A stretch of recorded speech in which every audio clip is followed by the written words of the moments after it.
Okay, now I'm back.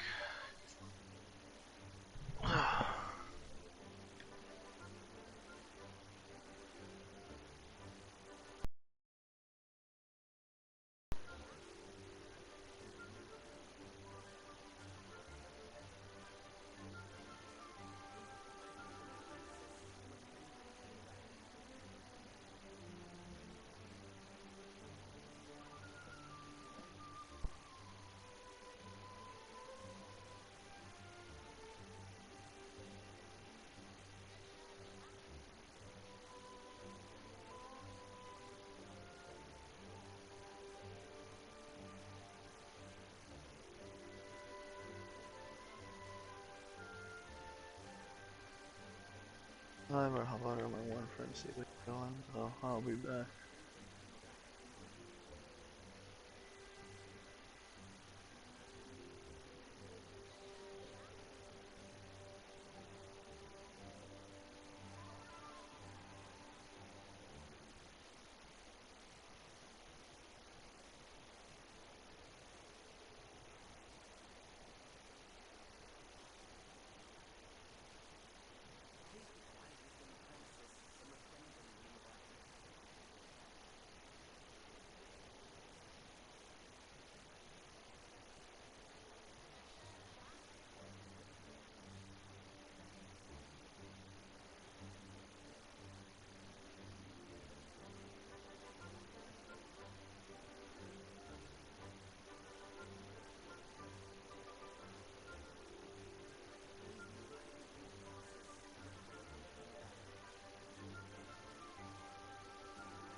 Hey.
Oh my god, Jay left. Fuck.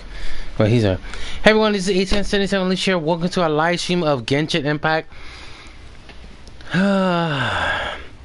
Today we're going to be doing the Hydro Archon herself. At the end of the day, she is an Archon. The one and only Furina. As you already know, the curtain has fallen and the grand act of performing has ended. The true appearance of the day and night reflects the pupils of the eyes. So right now we're gonna do her story because I already did my dailies because I was technically just walking around getting stuff getting stuff from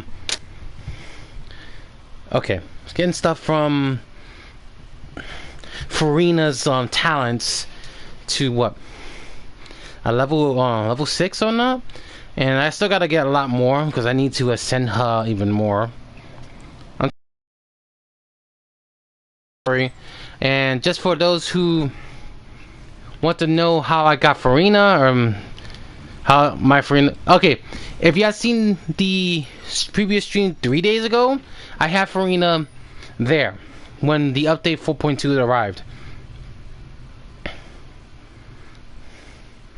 And Joanne, welcome. And let's see.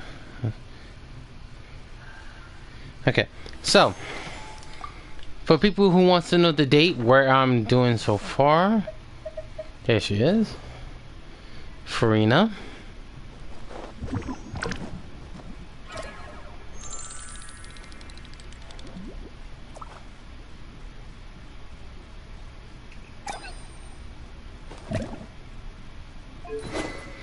So, in case you're ever wondering what my Furina have, I gave her the Festering of Desire, because majority of people are going for that.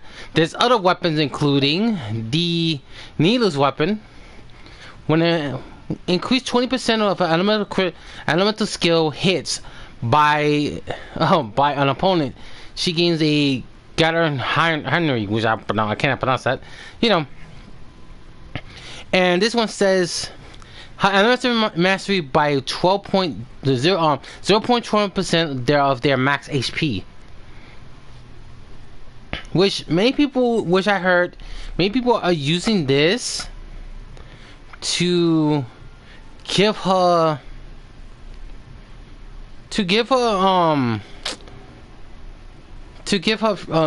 more increased damage dealing. Another one people are calling for is the Festival of Desire, because this one says the increased elemental skill damage elemental skill damage by 32%, which this is the max, by the way. I forgot the original one is, I forgot. And crit rate by 12%. And let's take a look for a bit. That I heard a lot of people choosing. Alright, so that's one of the weapons I gave her.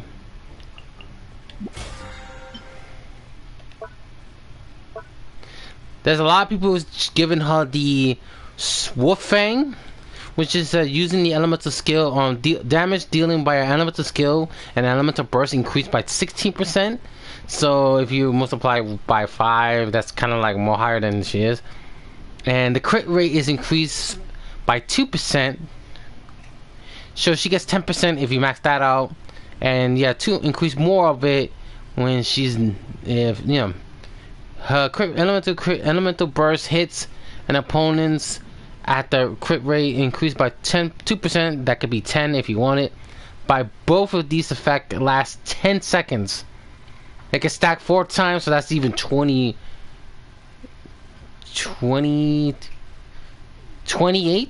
yeah, 28% for like 0.1 second. So many people are using this for Furina. So if you how you want to use that, go right ahead, because that's also very good. This is what many people are going for, and I will. Alright. So, and by the way, for people who don't believe me, I did my dailies. There it is. I don't have to do these because it's already done.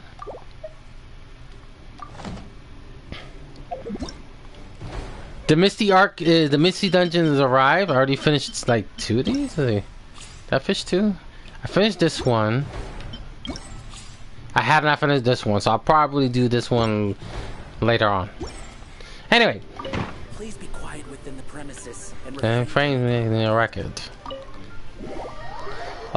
Before we do anything else, let's head to. Oh, in case you're wondering how she looks in the. Oh yeah, let me look at how the Furina's built. Now I'm hearing people saying just they're going for the Veronia sword, because not many people saying her energy recharge is not so good, even though I have no problem with her energy recharge. I was like, why am I gonna give up the Veronia sword when there's better artifacts than that? Like the artifact, okay, yeah, I'll give you credit. Oh, in case people want to know what my artifacts for Furina is.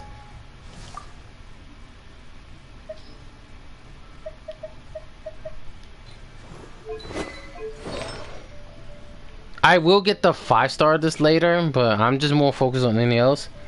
Everything is in 1 energy recharge, 2. Okay, I got that one. Elements of mastery. So I got 2, maybe 3 energy recharge with a crit rate. That might be 3 if I can get that golden cup soon.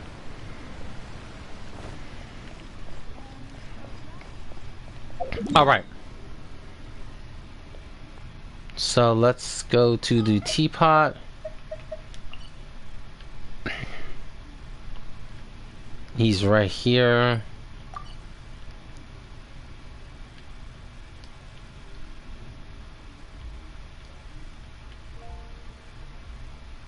I think he got nothing for me, so I'll probably leave that alone.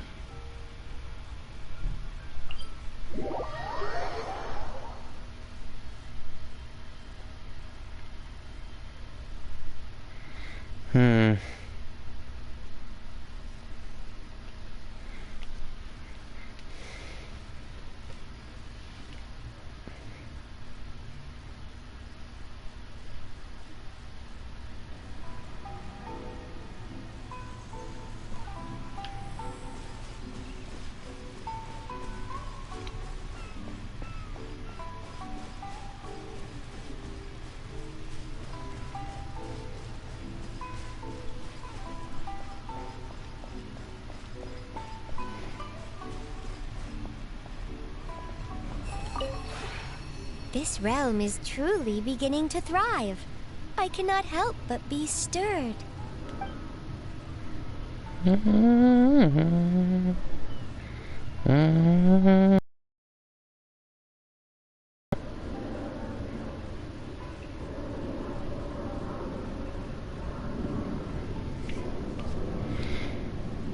2 weapons, Festival of Desire and the one from the fish, if I remember. Alright. Hey! Furina's at level 2. Venti's at 9. Princess at 6. I will take a look. And Furina's at 2, so that's good. We need Furina at level 2 anyway.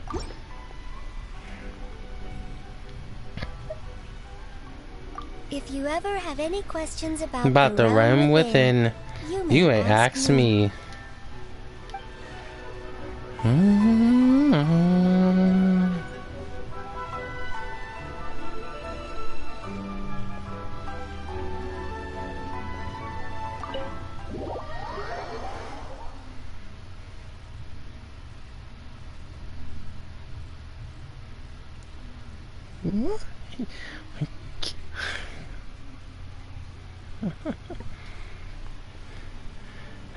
The land of Leo. So we got these 2 people. By the way, I always gonna have that music here. Fenty, Nahida, and yep, Furina is here.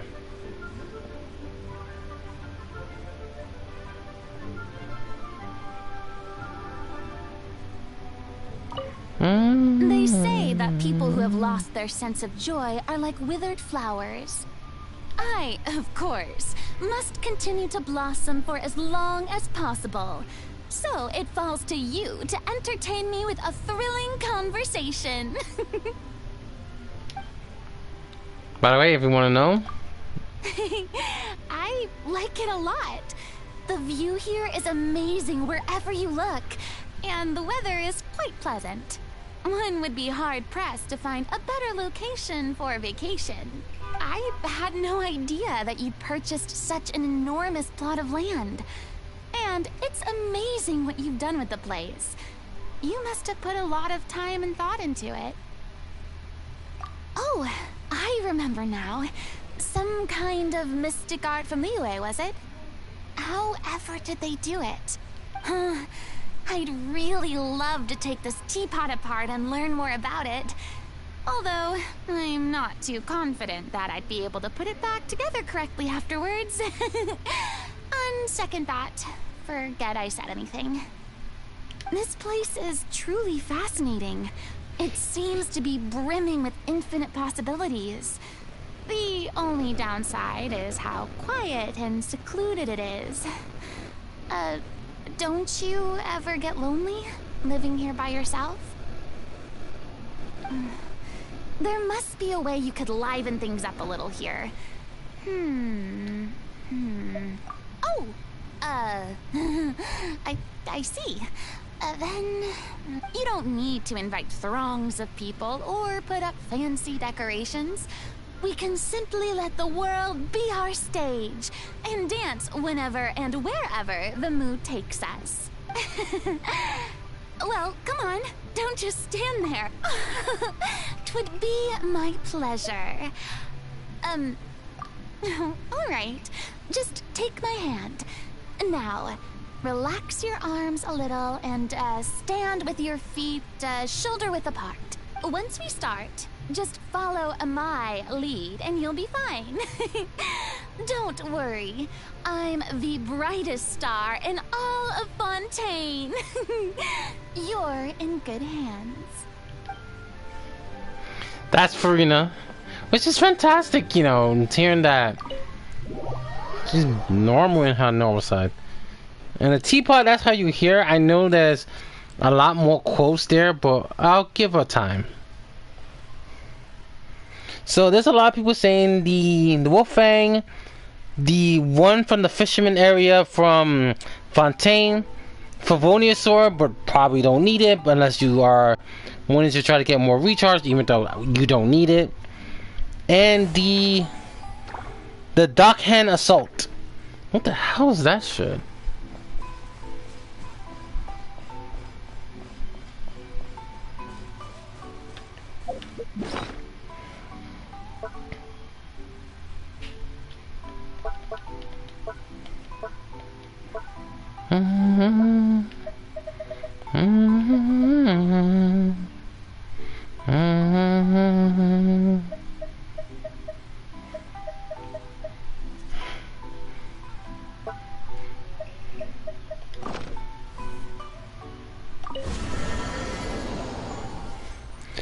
But so far, Imizuma's Liyue, I like from certain music for certain places I've gone to. There's so many good music in certain regions. Mondstadt will be the nice Favonius team, the headquarters, because it's just so quiet to me when I play it. The Sears Liyue is the nighttime of it, more mellowed out. When you get there, it was just calm and collected. That's what I like about Liyue. Let's see. Let's go to Liyue right now before we go to Mondstadt. No, let's go to Liyue right now before we go to Fontaine.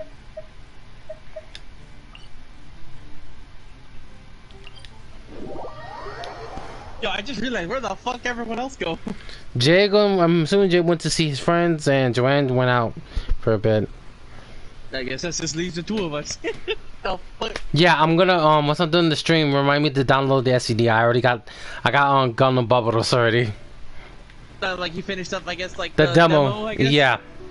Alright. That way, what I guess when you're done with the stream, I'll try to I'll log into my other account. That way I can get into the party.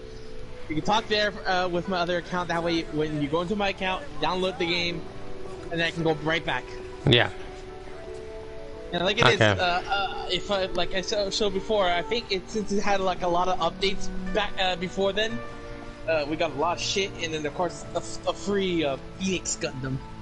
Oh yeah, Phoenix Gundam looks amazing though. Yeah, you get him for free out of nowhere. I didn't even notice that. Okay. So unfortunately, okay, not the right music, but this one's also good. There's another one I like from there. Sumeru, I think I like. What's one music I like in Sumeru? There's two of them here. Well, let me go to Imazuma first before we go to Sumeru.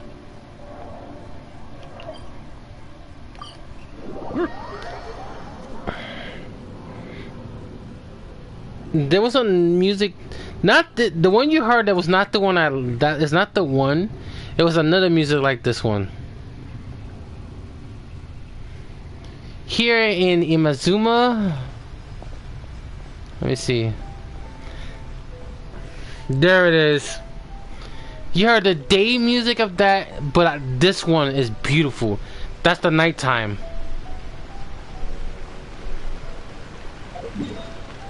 And then we have to go over here. I haven't gone here for a while, but that's another reason I like about this music. If you already know one of my teapots, I picked this music. It's just so peaceful. I think can I play it for a bit? Let me see.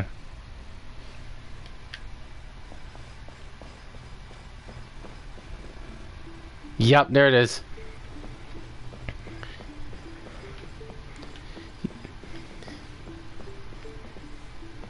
The Sakura's night music. It's just so peaceful, and it's perfect with the blossoms trees.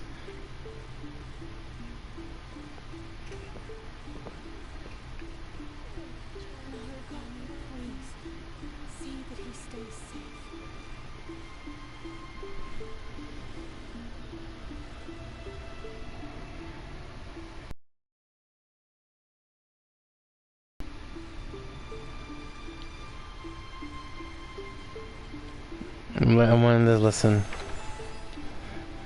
Sorry, these. Hold on.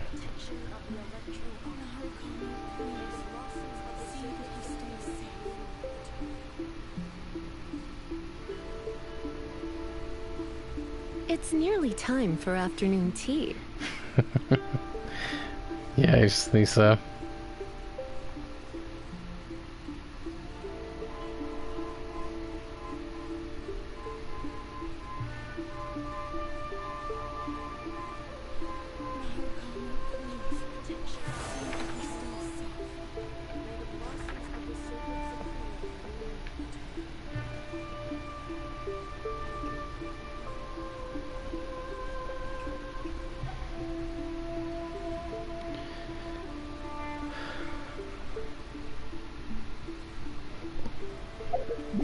Okay, let's get out of here.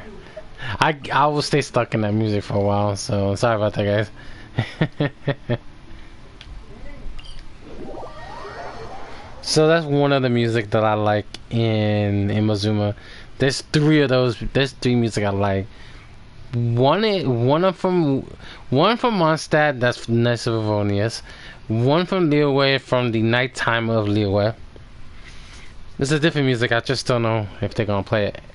Three from Imazuma, which is weird.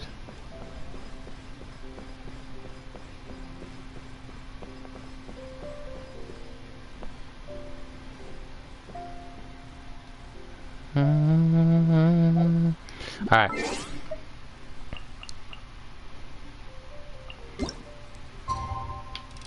Alright, we get morning. So we're gonna do morning time. I like the music. That one is more quiet. But anyway. Why not keep me company for a while? There'll be plenty of time for work later. There it is. This is the right music.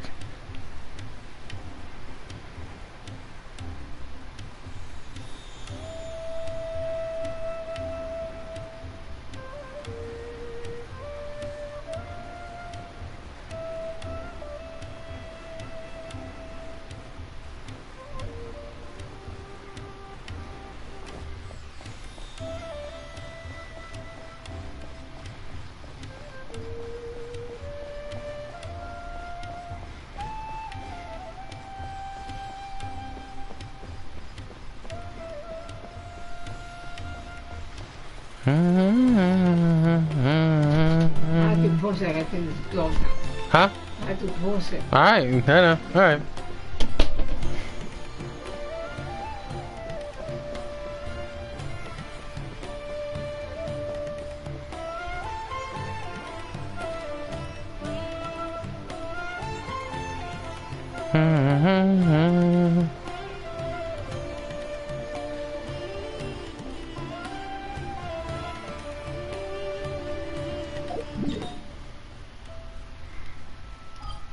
Another reason why I like those music.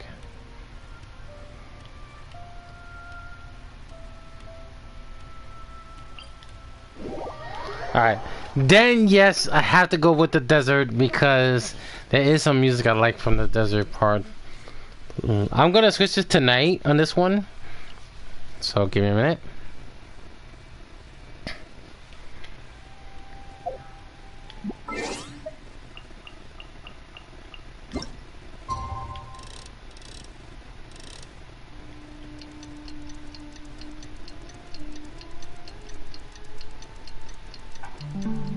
It's near time for afternoon tea.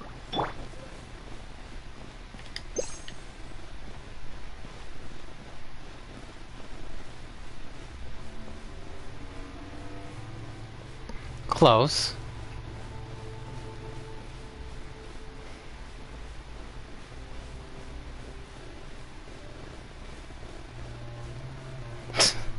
God dang it.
God damn it.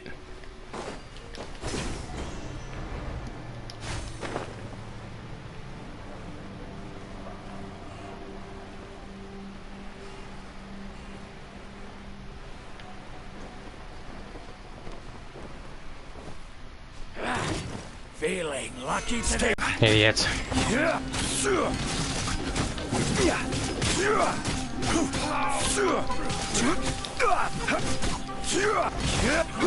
Out.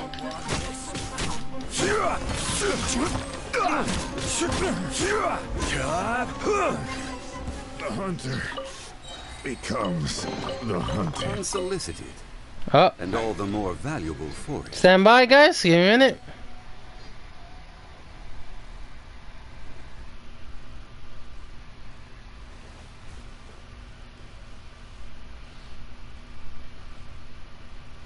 Okay.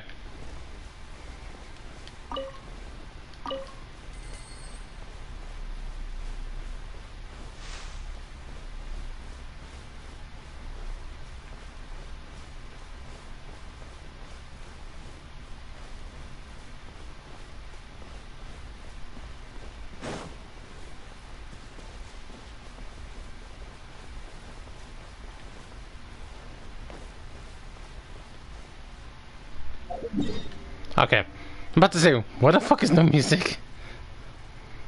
But not the one I want to hear. That's another music. This one's okay. I like this music, but I'm looking for one that's. It's just night. It's at nighttime, so hold on. Oh, for fuck's sake, Evan.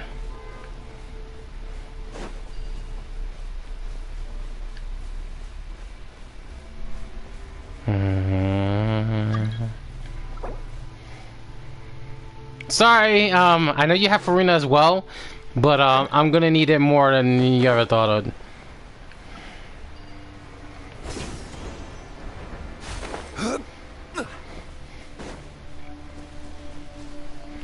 And like I said, if for those who trying to, please send me a text if you want to get something. But until then, I'm not letting nobody in my world. So sorry. Alright, let's get back. Let me go right here, cause there's one music I like that he fit in, but I don't think they're gonna give it to me. So I'm gonna give it one more go, and then if it doesn't, then we'll hit the Fontaine. And Fontaine's music too. That's one thing I like about it.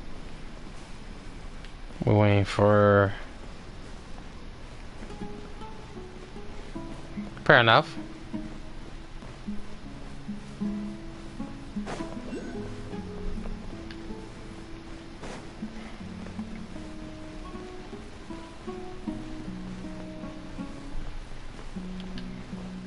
Again, for people who don't know, yeah, Zhongli has been my main character for these past 4 years. And yet he's still one of my favorite characters still today.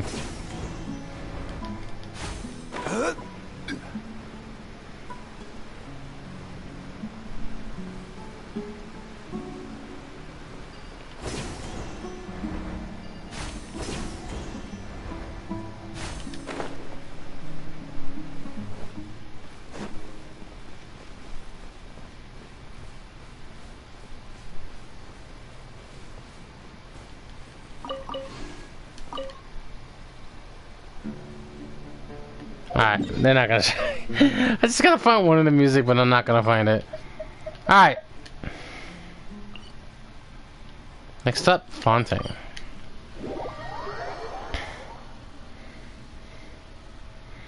I know many people had done the story, yeah, yesterday or late night, before the Arcane story was over.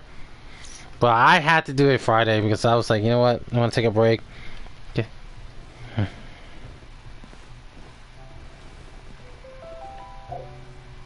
All right.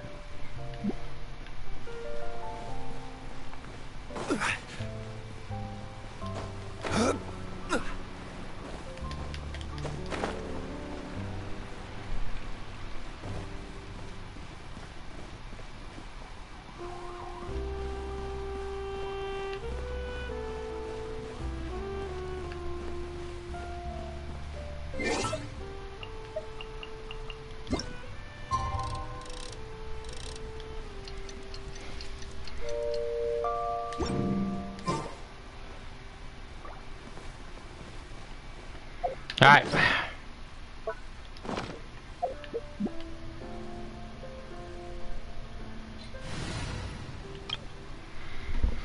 Without further ado, let's get started. When is the wedding ATM? Oh, fuck right off it. Ace! You should not be talking. Alright.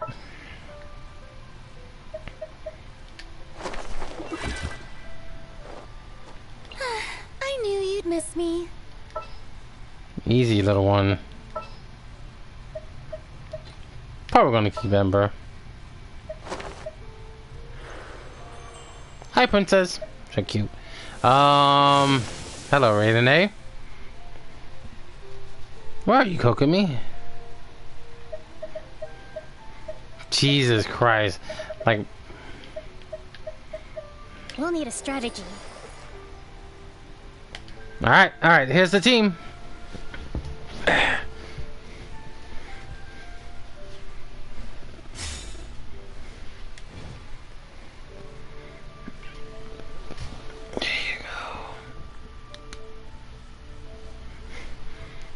Princess 8 the Bellhop, welcome to the stream. Alright. Since the Masquerade of the Guilty is over, it's time for her story to get started. Oh shit.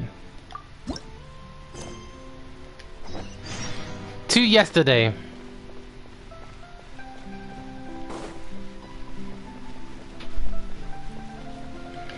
Go to the court of the Fontaine's adventurous guilt. I thought Nubalek would just get here to have the energy in trouble, but Hey, Catherine, it's us.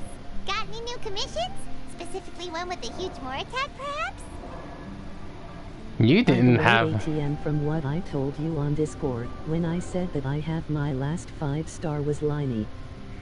The last fight, yeah, Lynette. Not Lenny. Lenny, not Lynette. Fuck's sake. Lenny. So, you have 25%. Yeah, so that means you have 25%. You still got your 50-50 now. Still got your 50-50. There's more luxury in the better. You didn't have this, Eric. Carmen's just being enthusiastic. We're old friends now, she gets it. Oh, for fuck's sake, man. It's always a pleasure to see our two most avid adventurers again. Looking for the next challenge, I see. Actually, we do in fact have a rather urgent commission that is still open. Having read the details, however, I don't believe you'd consider it to be lucrative. Don't worry about that. We were just kidding. So what's the situation? To put it simply, the requester is looking for a temporary replacement actress for their musical. The original cast member ran into some issues, and is currently unable to perform the role. But the troupe has also been experiencing some financial difficulties, so unfortunately they cannot afford to pay the replacement actress. That does sound like a tricky situation. So basically they're looking for a volunteer? That's right. Our adventurers reached out to many actresses, but none of them were willing to take the job. There are only a few days left until the performance. If they can't find someone in time, they'll probably have to postpone the show. And delays tend to create all sorts of new problems. Got it. Oh, this one's a doozy. What do you think, Traveler? Any ideas? Even if we took the commission, neither of us have any experience starring in musicals. Very true. If you're interested in helping, why not start by having a chat with the requester? Maybe you can't fill the role yourselves, but you might be able to help him figure out another solution. Oh, it's that guy, huh? No wonder, he looks like he just ate a sour lemon. Well, go talk. Got it. Hyman approved, let's go. Hello there, are you the guy looking for a new actress? Wait, I know you two. Are you really willing to act in my musical? Wow, sounds like we're pretty famous in Fontaine already. But to answer your question, neither of us have any experience in musicals. But we heard that you're in a bit of a bind, so we figured we could at least try to help you think of a solution. Ah, I see. It's okay. I knew that asking for a volunteer was a long shot. If we can't find someone to step in, we'll have no choice but to cancel the show. It would be such a shame. Can you cover the budget for a new actress and tickets fund? That's the thing. We're not some high-profile theater troupe, just a group of amateur enthusiasts. Yeah, all that's our true. sets and props are very crude. We're grateful enough just to get an audience, never mind ticket fees. If we had a way to make this profitable, things might have turned out differently. But now, it looks inevitable that we'll disband. Disband? You're splitting up the troupe? Oh, I guess the lady at the Adventurers Guild didn't tell you? Yeah, this is supposed to be our final show together as a troupe. One last show. And after that, we go our separate ways. So we were really hoping to end on a high note. Nobody wants things to just fizzle out. Not after all the time and effort we've invested into it. Captain mentioned that one of your actors can't make it. Yeah, the leading lady, in fact. She's been dealing with a chronic illness ever since childhood, and unfortunately, it flared up again recently. It really drains all her energy, so she's in no state to perform. The show just won't be the same without her. But for everyone else's sake, I still hope we can find a way to hold the performance on schedule. Got it. We have a clearer picture now. Let's see if we can come up with any ideas. What if we sponsored the show? Please, there's no need to go that far. I wouldn't feel right asking such a huge favor, and I can't promise that we'd ever be able to pay you back. More isn't a problem. Good point. If the actress just goes through the motions for the Mora, that's not exactly rescuing the show. We should find someone who will put on the best performance possible. Oh, wait! What about... you know who? Great minds think alike. I was just thinking of that. That's how you know we're the best of partners. Anyway, she should have all the free time in the world right now. She's really good at performing, and she was once super popular with the crowd. Performing in a musical should be a piece of cake for her. Who are you thinking of? Sounds like someone famous. Furina. Her? You're... That was a joke, right? Nope. Paimon doesn't actually know if she's performed on stage before, but Paimon's pretty confident that she'd be really good at it. Paimon. Okay. You're not wrong there. She has actually performed in a number of big-name shows before. They were one of the reasons she was so popular. But even if she's no longer the Hydro Archon, it's not like she's suddenly a commoner. She's still an idol to many people in Fontaine, including myself. I just think Lady Furina might feel a bit out of place in an amateur troupe like ours. You want to show... You want us to show to go on, don't you? Are you prepared to do whatever it takes? Well, yes, but... Fair enough. I mean, if she was actually willing to, then of course I'd be honored to have Lady Furina star in our show. I'm sure the rest of the troupe would be delighted too. I'm sure everyone in our troupe has probably dreamt of performing on stage with her one day. Of course, it all depends on whether she's interested. She might consider this opportunity beneath her. No point in stressing about that. We'll only know if we ask her. And besides, things are different now. There's no reason for her to be all high and mighty anymore. Let's go. Let's go. I'll be good to check in on her way in. Thank you for your help. I guess I'll just stay here and wait for the good news. Good luck. Wait, where does Furina actually live nowadays? She used to live in luxury at the Palais Mermonia, but she's, moved out. As it happens, I have her current address here. I can provide it to you. Ooh! When did you get here?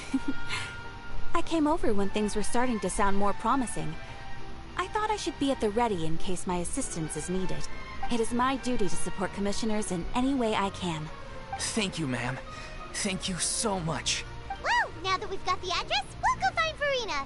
Back in a jiffy. That nicely done. The little oceanoid. The little oceanid. Alright.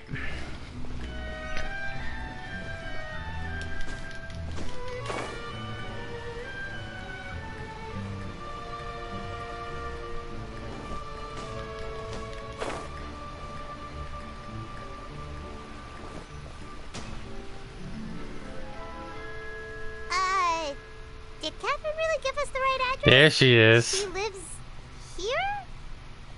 Not that there's anything wrong with this place. It's just, a bit of a step down from the Palais Mermonia. You know, it's common courtesy to make sure the homeowner isn't in earshot when you're denigrating their abode. Oh my, Furina. But, I'm sorry, for people who don't realize, I'll say this once, and I'll say this again. I'll probably say this many times. When I hear her talk, I don't hear Furina. I just hear Aina. And it still stays stuck in my head. Okay, when did Poppy Gun and Thin Air become all the rage? First Catherine and now you? Yeah, all you hear is fucking Aina. You don't hear... Okay, you don't hear Aina. You don't hear Furina. You just hear Aina. Like... You hear that common, normal voice. I love it. I can't help it. It's very common. I love it. I was just out on a shopping trip. Oh my god, people need to start playing PSO2 if they want to hear more of her voice. Just fucking right there. It's just amazing. I'm gonna have a, like I said, and Cosmic. I remember telling Cosmic this before. If people who wants to understand Aina more, like after understand Aina, I felt like Cosmic and Aina can get along very well. But anyway, let's continue. I used to have a much wider range of choices when it came to food. But now I'm finding that simple, traditional home cooking can be quite delicious too. Don't you get sick of macaroni every day? Not at all. As long as you have different kinds of sauces in, you can have macaroni and tomato sauce one week, macaroni and bolognese the next. Oh, sounds like you're really struggling to cope. It's because of Walt. Is it because you have to do all your own cooking now? How rude! Questioning my cooking skills. The I'm audacity! Oh, there it goes for I was waiting. It's not like I have a very eventful life these days. Actually, I barely leave the house. So I don't see how it's unusual that my meals are a little simpler now too. Besides, I'm sure I could master dishes like la lettre focilor or blubber profiteroles in no time, if I felt so inclined. Ah, there it is. You don't know how to cook. Ah, fucks. Save. I was thinking when that's gonna happen. Not yet, maybe, but... Anyway, what are you even doing here? I do hope you didn't come here just to ogle at my fall from grace. Let me first be clear that I'm not taking guests at this time. So if you're just here to clown around, then please be on your way. Shoot! Sorry! We're sorry! Please don't be mad! I was just showing the concerns of how your well-being. Yeah, exactly! What the traveler said! Paimon wasn't trying to make fun of you. Look who's talking. Hang on a sec, you weren't exactly holding back either. That's not important. My help? Well, maybe you're forgetting that I'm no longer the mighty Hydro Archon. I don't even have a vision, you know. Don't worry, it's nothing that serious. It's just very specific, and you're the one with the power to help. If it's not you, then no one. Oh? Well, if that's the case, then fine. I'll spare you the lecture about your attitude just now. So tell me, what specifically makes this matter so specific? So, we'll explain. I see. I knew you couldn't have come all this way just to amuse yourselves at my expense. After all, I was once the brightest star in all of Fontaine, well versed in all the various performing arts. A mere musical is well within my capabilities, but given the present circumstances, I'm afraid I must regretfully decline your casting request. How come? It sounds like this would be a breeze for you. True, but I have made a decision to retire from the stage. Although I am no longer required to play the role of the Hydro Archon, the time I spent inhabiting that character has left an indelible mark on me. Centuries of pretending to be a different person changes you completely. I'm not the same person I once was. Of course, that can't be undone now. It's too late, and I have no intention of reinventing myself all over again. But at least I can say that I no longer desire to play any new roles. So that's how you feel. Paimon can understand, but this is just a one-off part to fill in for someone who's sick. Surely that's okay. Whether it's a one-off or not, it's a boundary that I've committed to no longer cross. If I make an exception to the rule now, I'm just leaving a back door for myself, which would be the same as not having a boundary in the first place. So I'm not going to perform, and that is that. Okay, guess there's no convincing you. Well, is there anything else we can do to help out the troupe? Otherwise, they'll just have to disband without any fanfare. Do you know any other actors who might be interested in the role? Nope. Short and to the point, okay. I've never been great at maintaining relationships. Besides, anyone I've ever worked with probably couldn't wait to get rid of me. Since I'm just an ordinary person now, they'll probably just laugh in my face if I go asking them for help.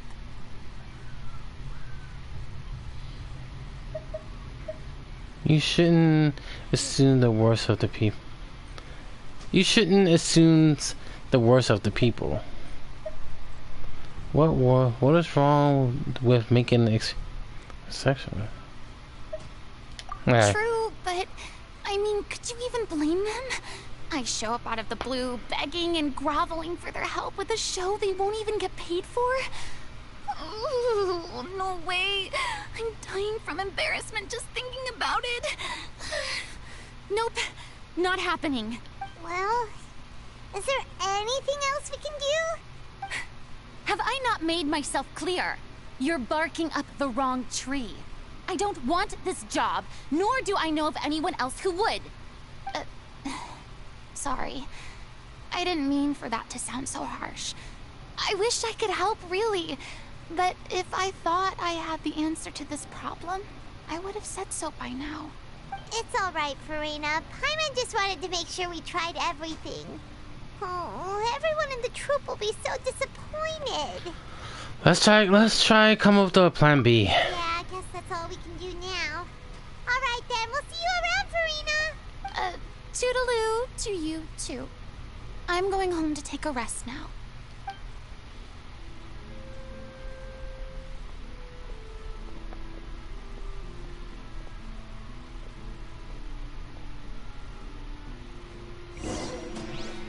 Well, that failed. It's too bad, but we have to respect Furina's decision. Maybe the thought of performing brings up too many painful memories now. It's funny when I did that story, I'm laughing my butt off because she lied when she says that she wants to take a rest, lol. I think I see no one. What's going on? Are they arguing?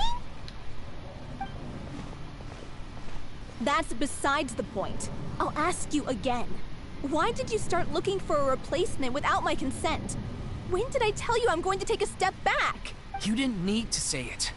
We've known each other for how long now? We know the signs.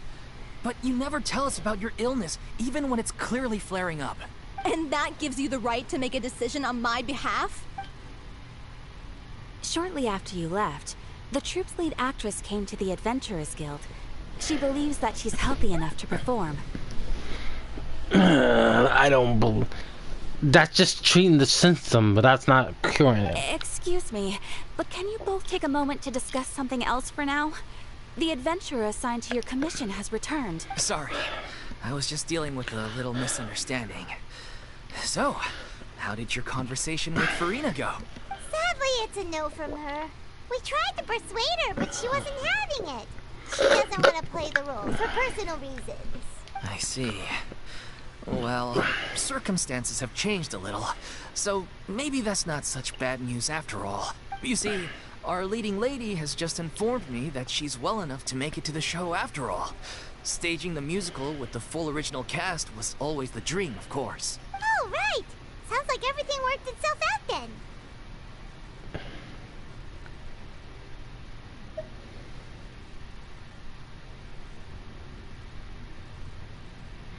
Only for her to find out she's no longer needed.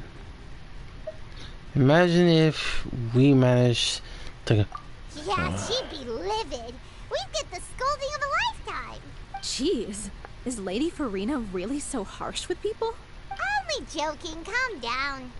So, guess we can consider this case closed now. Despite the fact that we failed to complete the commission, we were still racking our brains for ideas on the way back here.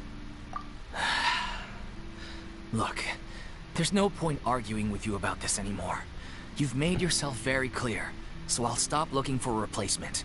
This is the last chance we have, though. If your illness flares up again, there won't be time to find anyone to replace you.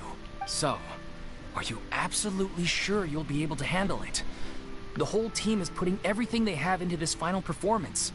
We have to make sure it goes ahead. Yes, I'm completely confident. I've been taking a new medication from the doctor, and it's working brilliantly.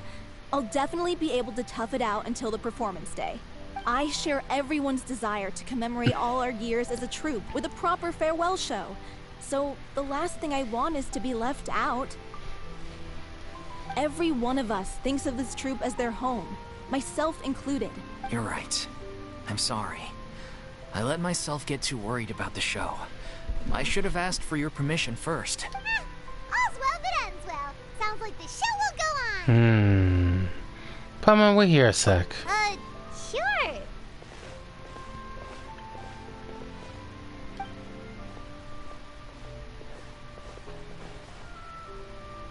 Come on. Hey, how did you... I was just passing by because I realized I forgot a couple of items on my shopping list. Alright, I'm coming. No need to drag me. Alright, good. Hello, one and all. I couldn't help but overhear your conversation just now. Furina? Didn't you say you were gonna take a rest at home? What are you doing here? I was just ever so slightly concerned about the situation you mentioned. Yes, a teensy bit concerned, that's all. When you came to talk with me earlier, I jumped right to explaining my position and said some strongly worded things. And all before I even had a full grasp of the situation. Anyway, I just feel a bit bad about how it went down. I'm sorry, Paimon. Oh, it's totally fine. Paimon didn't take any of that personally. Then why are you just... You really have a knack for asking the most uncomfortable questions, don't you? Well... Is that the Three Musketeers? Save. But we don't see that. Do you see the Three Musketeers right there? I'm sorry. I had to do it. Alright, first of all, Furina, you know every question has to come out. I felt very sheepish, having had a change of heart after flatly refusing you. And then, to make matters worse, you caught me. But in any case, it sounds like the issue has already been resolved. Yeah. When they said they were gonna ask for your help, I almost had a heart attack. I mean, how could we be worthy of having Lady Furina star in our show? There's no need to think like that. And no need to keep addressing me as Lady. Just Furina is fine. I was wondering, if this troupe is so important to all of you, why does it have to disband? If the difficulties are purely financial, then there must be a solution. You could put the shows on pause while you look for a sponsor, for instance. Everyone seems so devoted to the troupe. I'm sure if you keep chipping away, you'll find a way through. We all want to believe that, but some things are just beyond our control. Everything's been going downhill ever since we lost our director. She was the heart and soul of our troupe. She kept us going. Her name was O'Reilly, and she was the founder as well as the artistic director of our troupe. And tragically, she was a victim in the serial disappearances case. Yeah, I knew it. Yeah, I knew it. That's actually how I recognized these two. It was all thanks to their efforts that the true culprit was brought to justice. Yeah, these. In case I ever remember, when the first Fontaine, we had to deal with the first investigation of the disappearing. But still, no sentence can bring our director back to us. She was a loyal fan of your performances, Miss Furina. They were what first inspired her to get into musical theater. She rallied many people around her who were destitute or had lost their sense of purpose in life, and convinced them to join her troupe. She wrote her own scripts, acted on stage, and mentored each and every one of us. People loved our performances back then. We seemed to be going from strength to strength. Things were really looking up for us. And then disaster struck. Yeah. After that, the entire troupe fell into disarray. None of us know anything about script writing, let alone how to handle the business side of things. We've been doing the best we can, but despite our efforts, things are slowly but surely falling apart. It's agonizing, but ultimately, we'd rather end things now on our own terms than stick it out to the bitter end and watch all our dreams turn to dust. Oh. That's so sad. What a terrible waste. A gifted artist from humble beginnings who achieved so much and no doubt had much more to give. And then her life was so cruelly taken.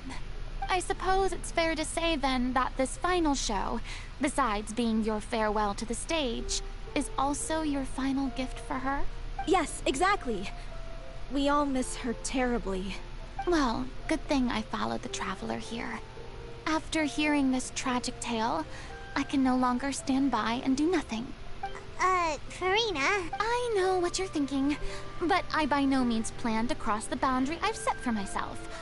Besides, they're no longer looking for a replacement anyway. I can, however, provide some artistic guidance from the vantage point of a highly experienced audience member. But only if you feel this is something that would help, of course. Oh, most definitely. We'll take any guidance that you can give. We unfortunately don't have any budget for a consultant, though. Will that be a problem? I don't need any compensation. All I'd ask in return, if you're willing, is that you tell me some more about the life and work of your late director. Something I've begun to realize since my departure from the Opera Epiclese is that there's a lot you don't see when you observe everything from on high. The law only judges criminal behavior and does not weigh human emotion. The court's verdict can settle the question of criminal liability, but what about all the unresolved emotions of the parties involved? What happens to them? They come pounding out and flow away. The verdict can be emotional for An interesting answer. But if you ask me, I think all emotion shall ultimately return home to the heart and slowly settle with the passage of time. Take, par exemple, how this troupe pines for their late director. Things such as this I have never witnessed before. And so I should like to observe, perchance to understand. Ah! Still a fan of your old dramatic monologues then, huh? You just want to get back in on the action, don't you? No. This is a completely different situation. Pearls before swine. The name's not swine, it's Paimon! Save! Willing to join me? Come on, take a break from adventuring to listen to a story. Since it's you, I'll do it. Thank you all so much. Our director was a huge fan of Miss Furina's performances, as of course we all are. All right. But Paimon's a follow goddamn me. bloody We'll go to our swine now. usual practice Yeah. space. Please excuse the size. It's a little on the smaller side. All right. Catherine, we'll be right. We'll continue this mission. All right. Matter of fact, now, since we're going this way.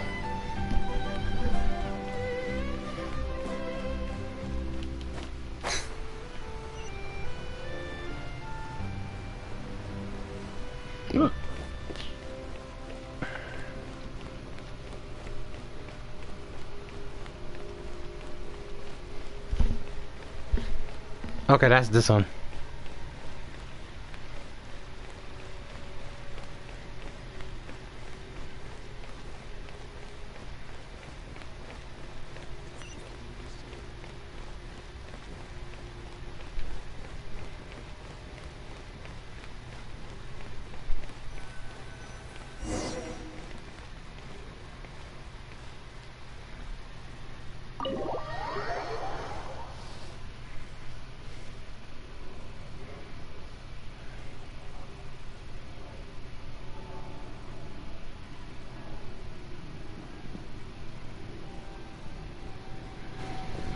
Alright, so.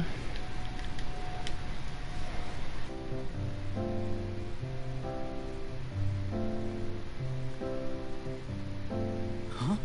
Lady Furina? Wait, what do you mean by your bad? What's Lady Furina doing here? Oh, that he's streaming? Nah, I wouldn't be streaming right now. That would have been a really bad time for that, for sure. No, I mean ATM streaming, I think. I know he is. I know that. Okay. Alright.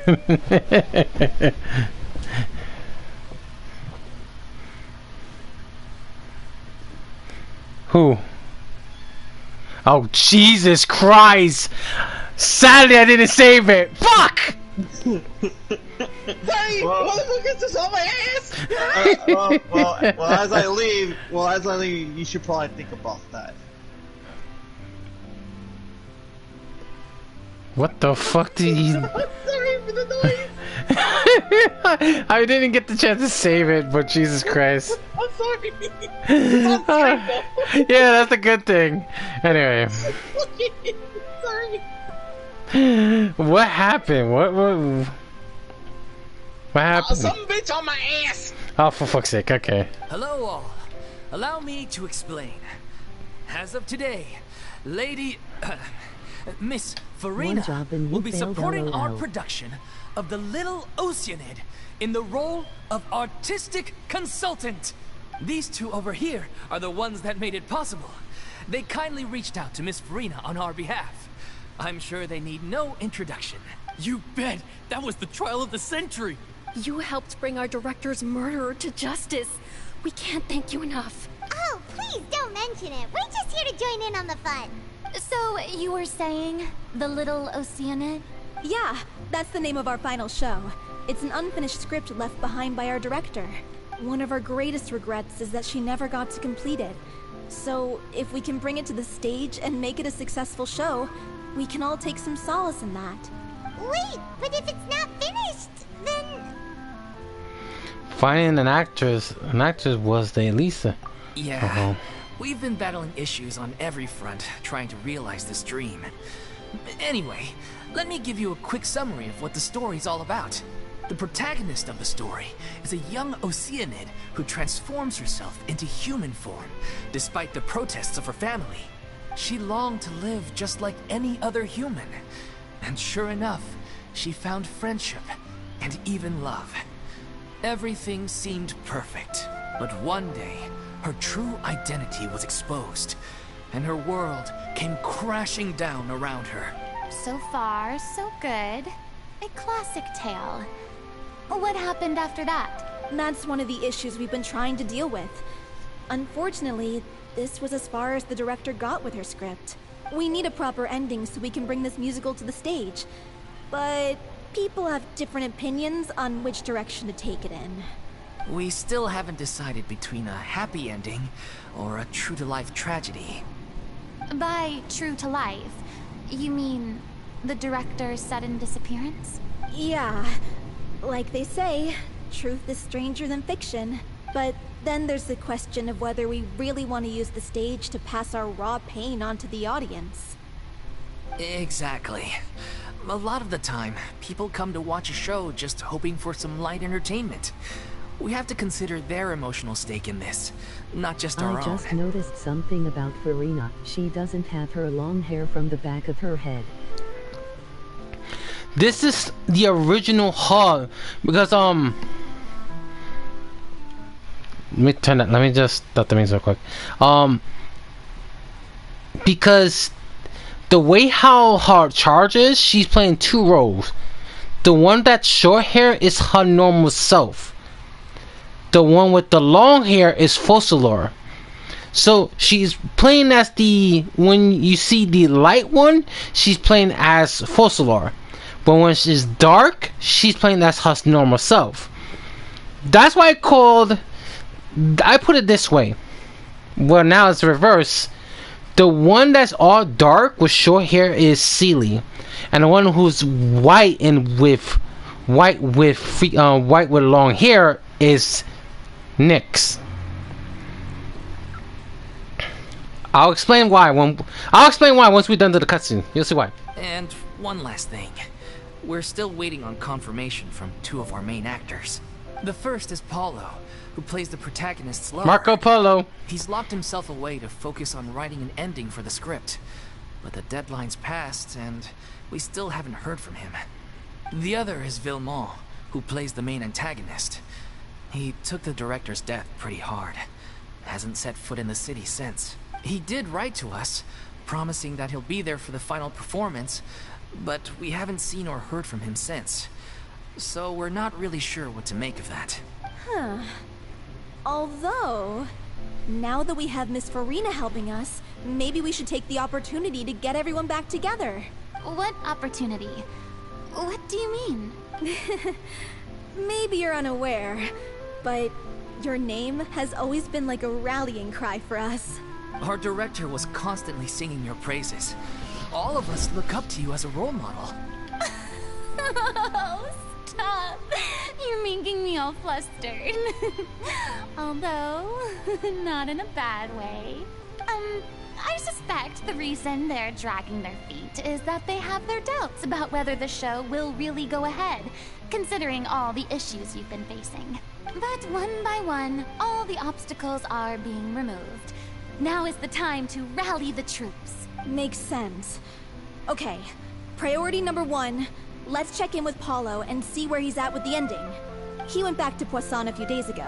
Said that staying in a friend's home might help him to relax and escape the feeling of isolation. I thought the last thing his friend would want right now would be to take visitors, given that Poisson was flooded not too long ago. But I guess it's the opposite. A friend in need and all that. Yeah, maybe he could use some company. Poisson? Something wrong. Nothing. I suppose my presence will be indispensable if we are to restore his faith in the show. So, allons-y. To Poisson! Okay. So, I'm gonna explain. Ace again, and for those who don't know, because she made a good point. Why we saw Furina has short hair. So I'm gonna explain again for those who don't understand. This is what I like about it. I'm gonna do this. I'm gonna explain more because I'm gonna have to download another game that I have not played for a long time. So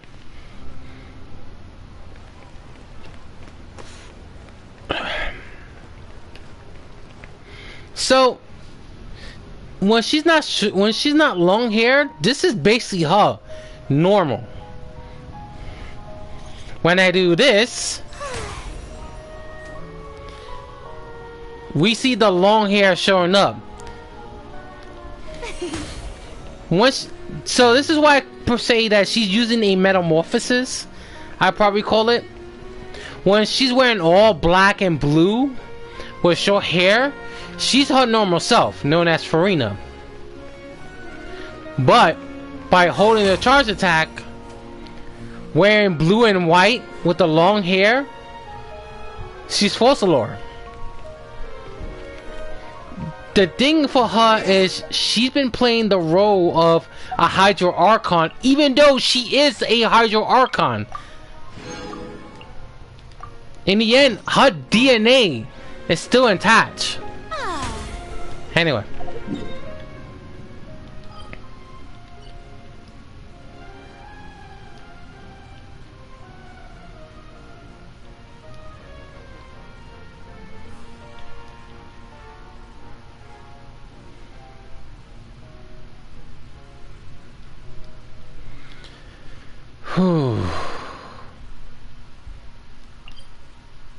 Now her real challenge.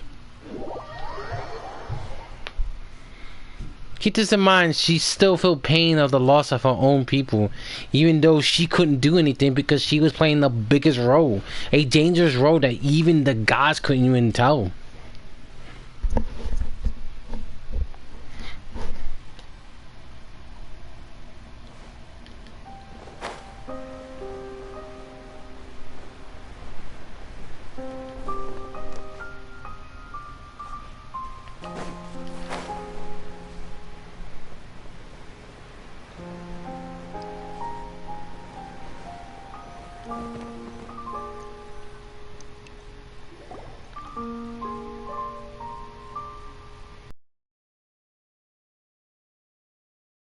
This is where he's staying. Who is it? It's me. Is the script ready? You came all the way here for that?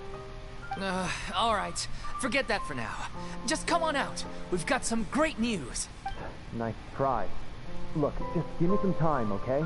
I'm just wrapping up this last part of the script. I'll be out once I'm done. Okay then. Looking forward to your masterpiece. So, as expected, he's missed the deadline.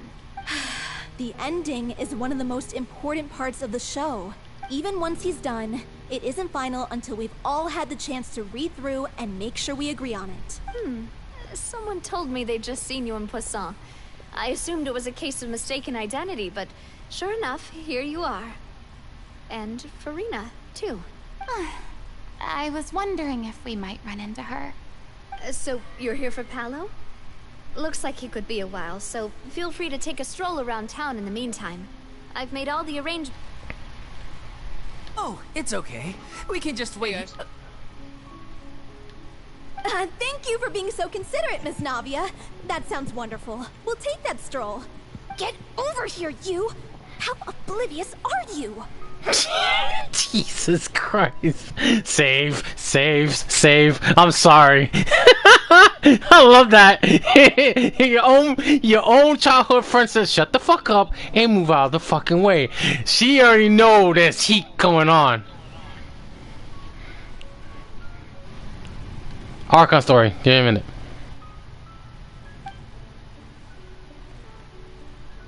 How are things in Poisson now? Any better? Things are on the mend, but it's a slow process. Some people may never recover from the trauma they experienced. I'm sorry to hear that. I wish there was something I could do. Please, must our conversations take such a depressing turn every time we meet? We all have painful memories, but we don't have to let them cloud everything we do. And if you're trying to make a new start, perhaps it's best if you don't bring up the past all the time. Thank you for your words of comfort. You make a very good point. But for now, at least, I think I should stay with the way I'm feeling for a while longer. It's okay. These things take time. Moving on from a painful experience is easier said than done, which brings me to why I'm here. I thought you should probably know that not everyone here is ready to forgive and forget after the Hydro Archon's inaction in the face of catastrophe. To avoid upsetting the peace, I told the townspeople that everyone here is a member of the theater troupe, and that you are just an actress playing the role of Furina. It's not a perfect solution, but hopefully it means you won't have to lie low while you're here. That's so thoughtful of you, Navia. Whoa. Well, what do you expect? I am the courageous and considerate president of Spina di Rosula, after all. Like my father before me. Anyway, that was all. Look after her now. Dang, you got it, Navia. Off we go then. Let's take a look up there. I don't have any friends that I can be frank and honest with. So maybe she's right. You're the closest thing to friends that I have. Like I hear okay, I can't help you guys. I just hear Aina and it's a fantastic, like, Emily Collin does a fantastic job. Like, she plays both Genshin, Furina, and Aina from PSO2 New Genesis. Furina comp.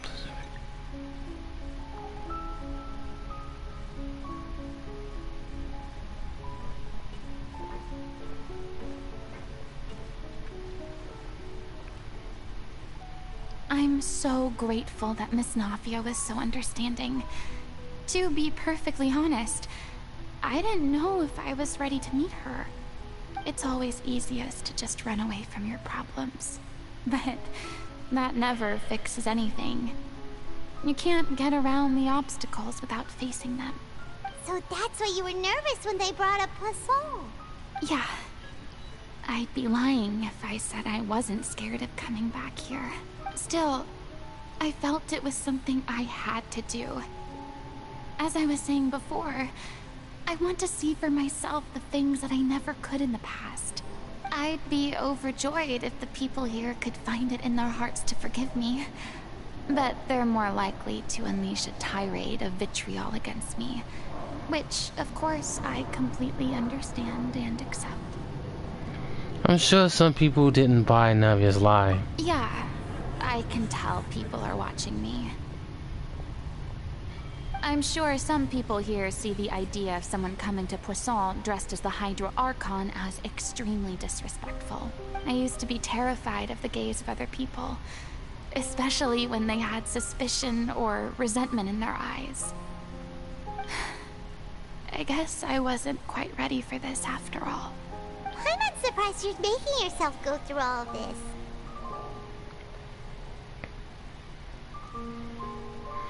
Maybe you taken on Aeon a bit too much in one go. I can't let myself see only the things I want to see. How would that make me any different from before? Look! There seems to be a crowd gathering over there.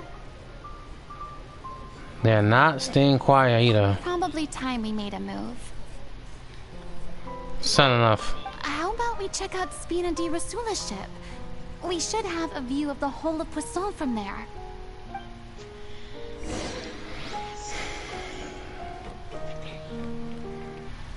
In the end of the day, they still bear the scar. Even her. She bear the biggest scar of dealing with this.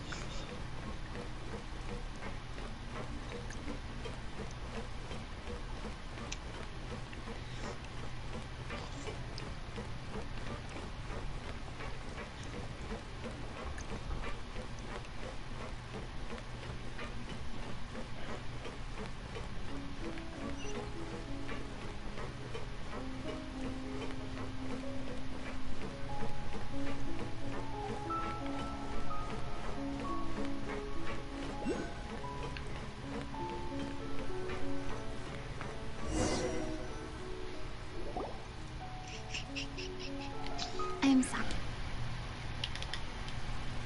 Stroll, and here I am dumping all this heavy stuff on you. Oh no, give me a minute, guys. No, you did not.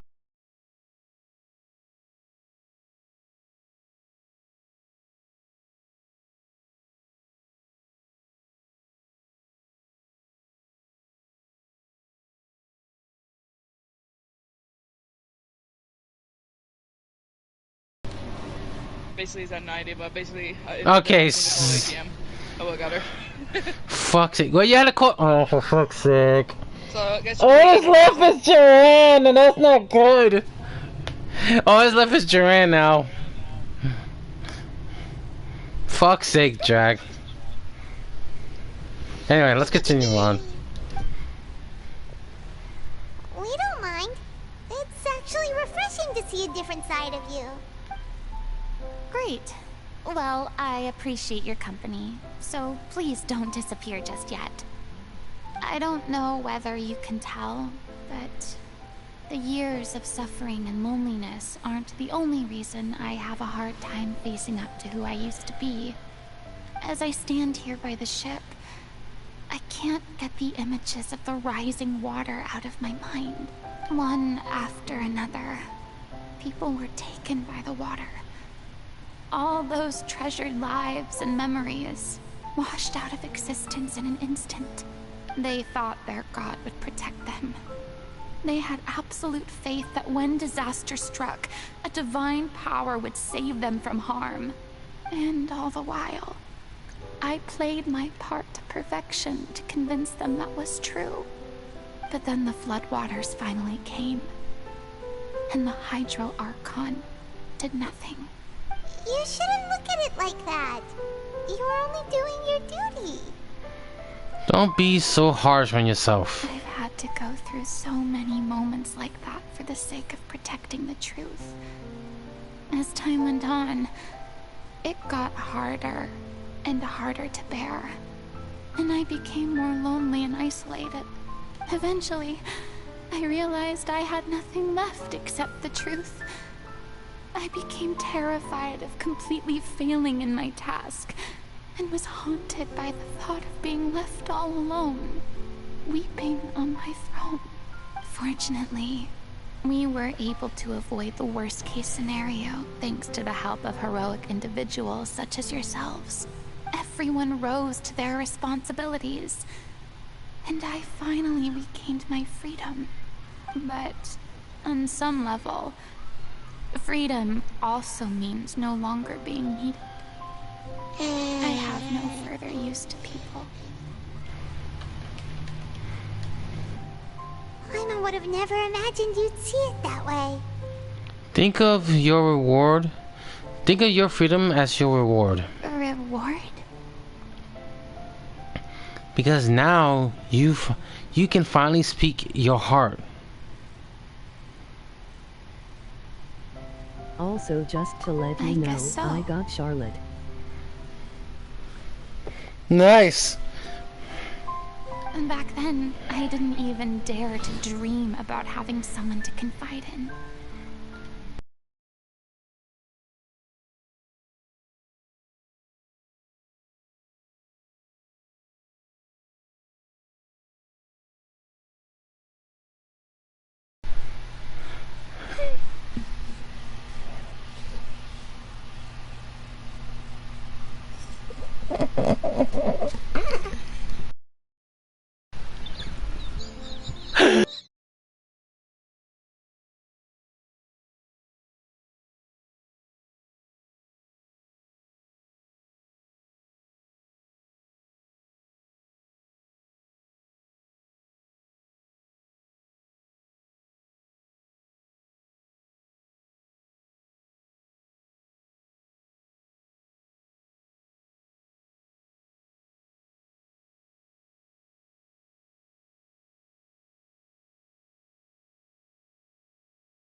Yep. I was scared of someone recognizing me for who I truly was. And exposing the secret I swore to protect. And that is... Hold on, Jordan. Even the Furina you see on stage, she is the one you can trust. I had to keep all my feelings, all my curiosity about life to myself. No one could be allowed to know. That's what I really meant when I said I'm no good at maintaining relationships. So that's where you were coming from. Paimon totally thought you were just a bit of a diva at heart. Could you please get off my case? I don't know what's gotten into you today. I'm making an effort here. You could at least try to do the same. Do you feel better? Have gotten all this off your chest? I do. I once had nothing but the truth, and now I'm finally free to live my own life again. And even though I have no idea where I'm going right now, at least the choice is in my hands. All right, it's about time to head back. Paulo should have finished the ending by now. Sure. Okay, let's head back and check it out.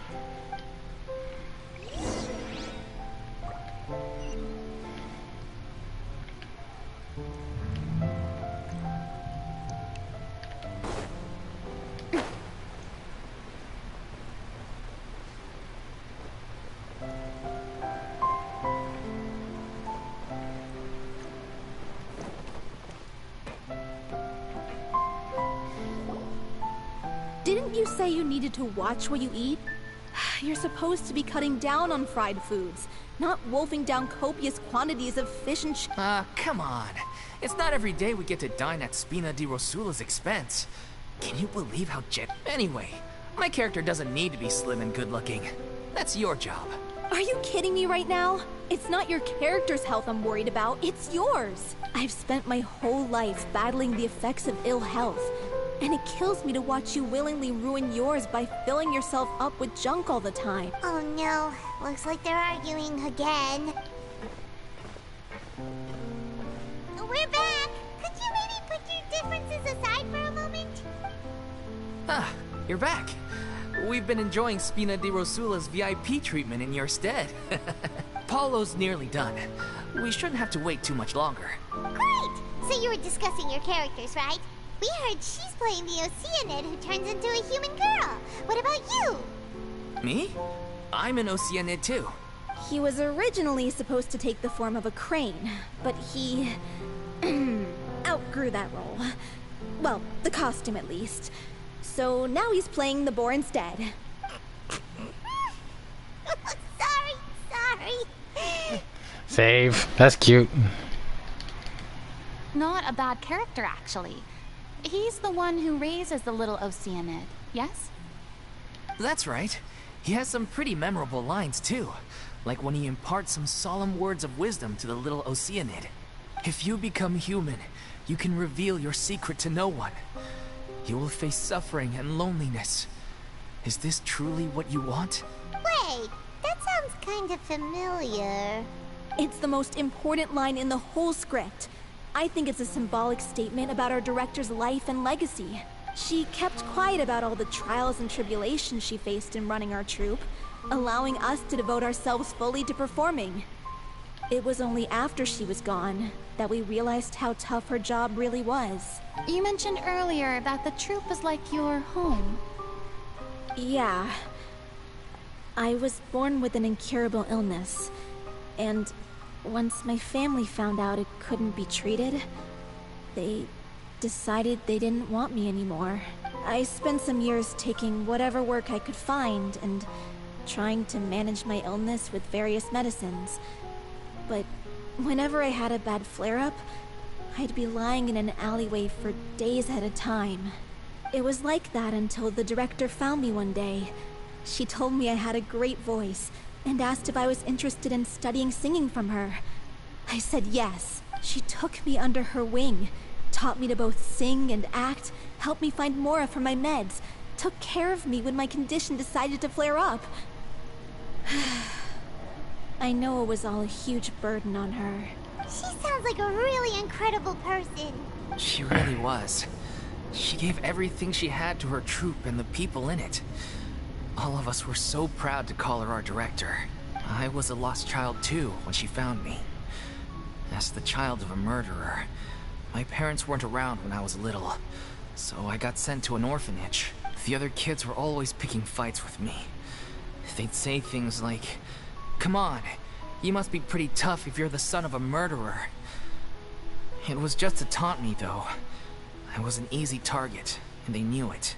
One day, I got beaten up so bad that I just couldn't take it anymore, so I ran away. I lost all faith in humanity by that point. Thought the whole world was out to get me. Let me guess. Fortunately, the next person you ran into was the director. Yeah. For the first time in my life, I was somewhere I felt safe. And I promised myself I'd stay here until the day the group parted ways. The day you hoped would never come. How times change. Oh, you're finally done? Get your butt over here. There's someone I need to introduce you to. This is our new artistic consultant, Miss Furina. Furina? The Furina? Oh my god, how did you manage to wrangle that? Please, the honor is all mine. I was profoundly moved to hear about your troupe and your wonderful director. I just wanted to do something to help. Same here! Even so, this is just... Oh, wow. I'm sorry. I'll try to calm down. Now, where was I? Ah, yes, the script, of course. Let me give you a rundown of how the story unfolds in my version of the script. I'm sure you're already familiar with the beginning of the story. A little Oceanid decides she wants to become a human, against the wishes of her family. She finds love and friendship in the bustling city. But then, disaster strikes. The people start to notice that all the fresh water in the surrounding area is slowly disappearing. The soil is becoming arid, plants and flowers are withering, and the people begin to panic. The little Oceanid, Cleo, and her lover decide to do something about it and investigate the truth of the matter together. In the end, they discover that all the waste and pollution created by humans over the years has caused the fresh water to flee the land, as if driven by a consciousness of its own. Consciousness? You mean the water is sentient? Water as a conscious entity. There's actually quite a few stories that explore this theme. Since the little Oceanid is a water spirit, she immediately understands how the water is feeling. She then tells her lover about her true identity, as well as the truth behind the crisis. Her lover accepts her for who she is, and works with her to find a way to bring the water back. However, unbeknownst to them, there were some people eavesdropping when she revealed her secret. The little Oceanid is accused of being directly responsible for driving the water away, and faces the greatest dilemma of her life. And then? In the end, she makes the brave decision to sacrifice herself to save her lover, and the rest of humanity. Huh? But didn't they all treat Cleo like a villain? Why would she want to save them after that? Well, she mainly wanted to save her lover, plus everyone who'd stood up for her. Through her love for her human partner, she was able to find an even greater love. One that extended to all of humanity. Surely the biggest strength of Cleo's character. There's actually something else that bothers me. You know the protagonist is supposed to represent the director, right? And she never had the chance to become a hero in our world. If we're serious about dedicating this show to her memory, we should make the ending as true to life as possible. What about if the little Oceanid is hounded to death by people who hate her, her lover makes sure her secret never gets out, and humanity continues down the path to extinction? That sounds like too cruel of an ending to me. And perhaps a little irresponsible to present to the audience. That ending would be a perfect mirror to Director Aureli's death. Both arbitrary and meaningless. On the day when she went missing, Director Aureli had instructed us all, somewhat out of the blue, to leave the court of Fontaine and wait for her outside the city. We waited and waited at the rendezvous point, but she never came. By the time we returned to the city, she disappeared without a trace. We looked for her. The Gardamex looked for her, but she was nowhere to be found.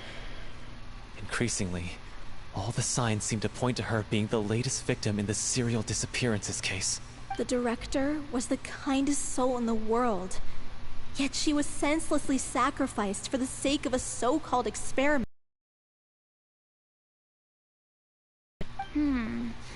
But doesn't the way she suddenly told you to leave the city suggest that maybe she had some sense of what was about to happen? It almost seems as if she was moving you to safety. I've been trying to follow up on that ever since, but all my efforts so far have turned up nothing. Villemont might know something, but he won't open up to me. Villemont? The one who's playing the role of the villain? Yeah. He's been overwhelmed by grief. I think the director's death hit him hardest of all.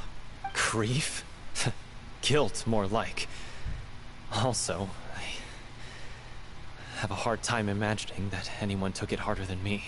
Because, well, speaking of the play being true to life, I was deeply, madly in love with Aureli.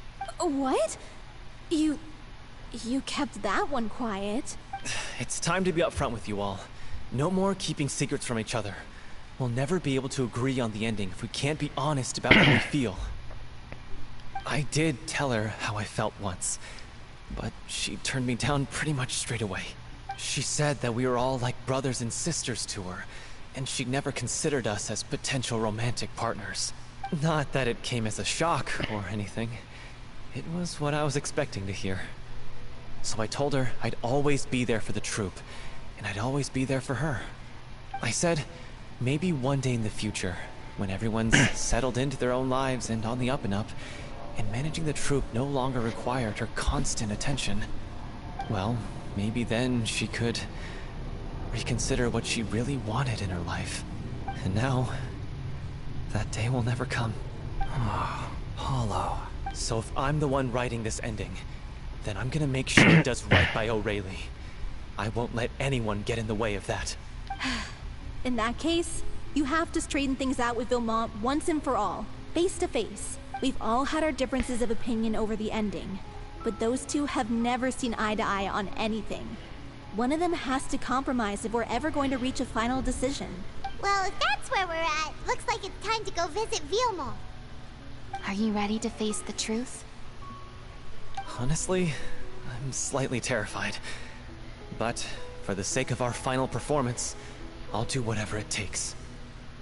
Funny you should ask, though. You really do get what I'm going through right now. I certainly do. Come on, everyone. Allons-y!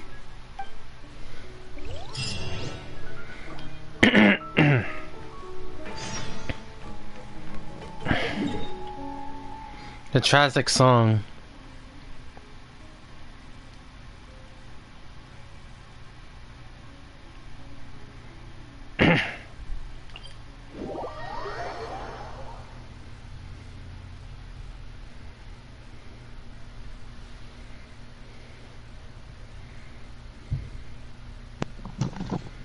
Hold on a second. Pause.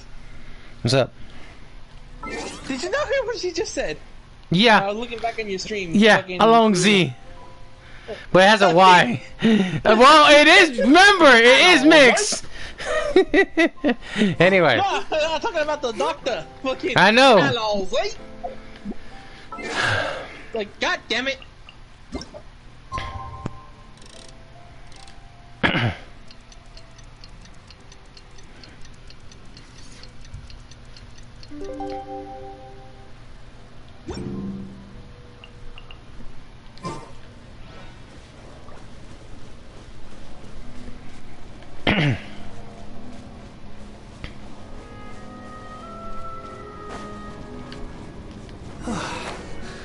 This is tough going. Delphi, are you sure you can manage in your condition? I could ask you the same question. Try to keep up. As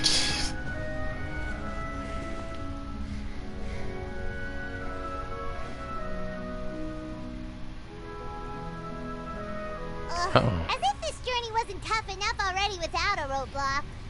Don't worry. We should all be fine with the traveler here. We don't need to take a detour. Wait, why are you all looking at me? You're not... We're just curious, that's all. I don't think anyone's ever seen Furina in a fight before. Yeah, but don't you remember why? The Hydro Archon willingly gave up all her power so it could be converted into Indemnitium. Miss Furina said so herself. Precisely!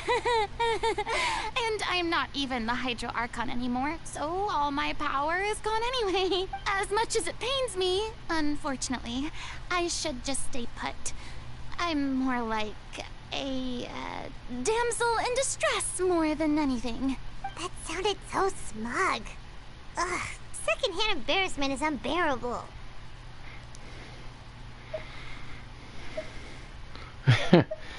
This acquired god-level power.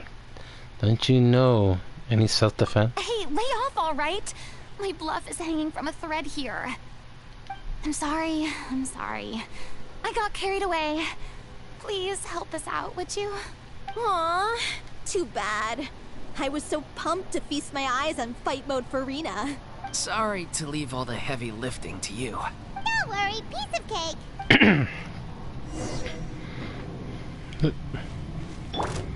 Lightning flash! Okay. Well, fine. Since you want to put it that way.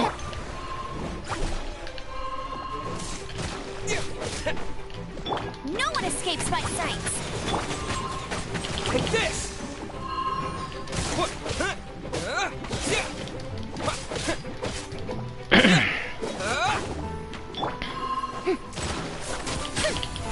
How brilliant! You little shits. Get him!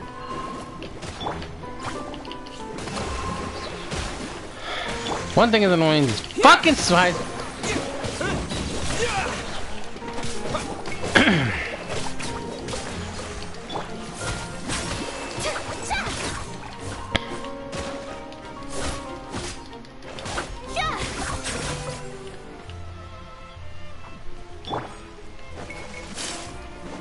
Hey, go, Baron!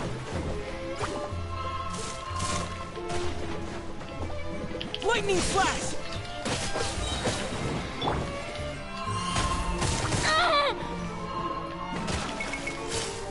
Oh, you being annoying.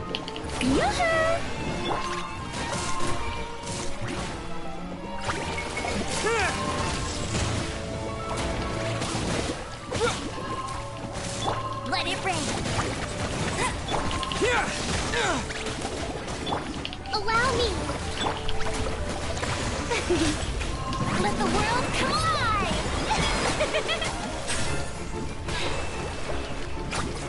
Okay.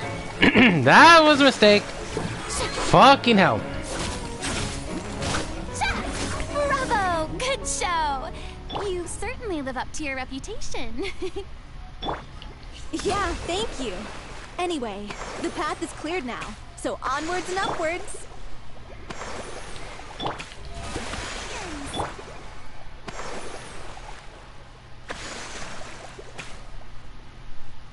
Okay, so Bro, I drink the one drink. What happened in Christmas? It hit me really hard. what the fudge?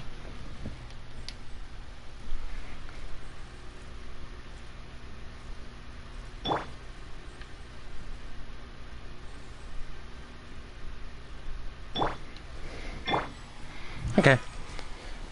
Weird.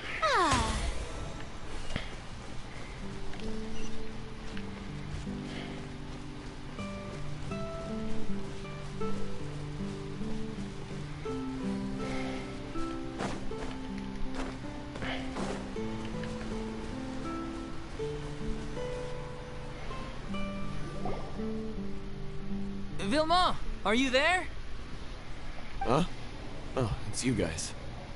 Wait, what's Lady Furina doing here? I can explain. We've been rounding up the whole troop. We now have everyone except you. So, you think knowing the truth about the director's disappearance will help you write an ending to the script that pleases everyone? I care just as much as everyone else about making the Little Oceanid a success. That's why I wanted to wait until after the show. If I open this can of worms now, I just don't want to make things difficult between us. We're supposed to be a unit when we're on stage. Vilma, Avoiding the truth will not help anyone. Unless you mean to suggest that Aurelie's death had something to do with you. I don't want to talk about it. Listen, Vimo. I used to think that my love for Aurelie was a point of shame. I never brought it up to anyone. But now, I've made up my mind to put it all on the table. I'm prepared to face everything, to sacrifice everything for the sake of the show. The Little Oceanid cannot be complete unless we do justice to Aurelie on an emotional level. This is why people think of you as not being the smart one. As you all know already, the troupe was kept afloat not from ticket sales, but donations from the audience. Of course, that was nowhere near enough. We took on side jobs when we weren't performing, but even then, the troupe's financial situation was pretty dire. So, anyway, one day after a show, a merchant came to me and offered us a huge sponsorship. In return, we just had to provide the audience with their drinks during performances. It seemed like a win-win, so I said yes to it on the spot without consulting the director. Piss out! It was only when the merchant came to deliver the goods that I realized... Wait, wait, I'm sorry guys, I'm gonna continue, I will continue on, but I want to hear what she said. Wait, what'd you say?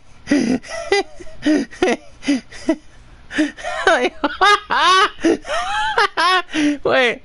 It's funny she used the camera and the ability. Okay, yep. But I drank one and drink. What happened the Christmas? It hit really hard. What the fuck?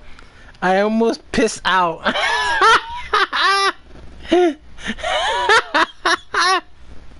Correct yourself. Correct yourself real quick. I almost piss out. You hear this, right, Jack? Fucking, she said, Duran says, I almost piss out. What are you talking about? Please correct yourself. Please don't tell me you're drunk. Because I would fuck with you the entire day. Anyway, let's hear this. The drink in question was synth.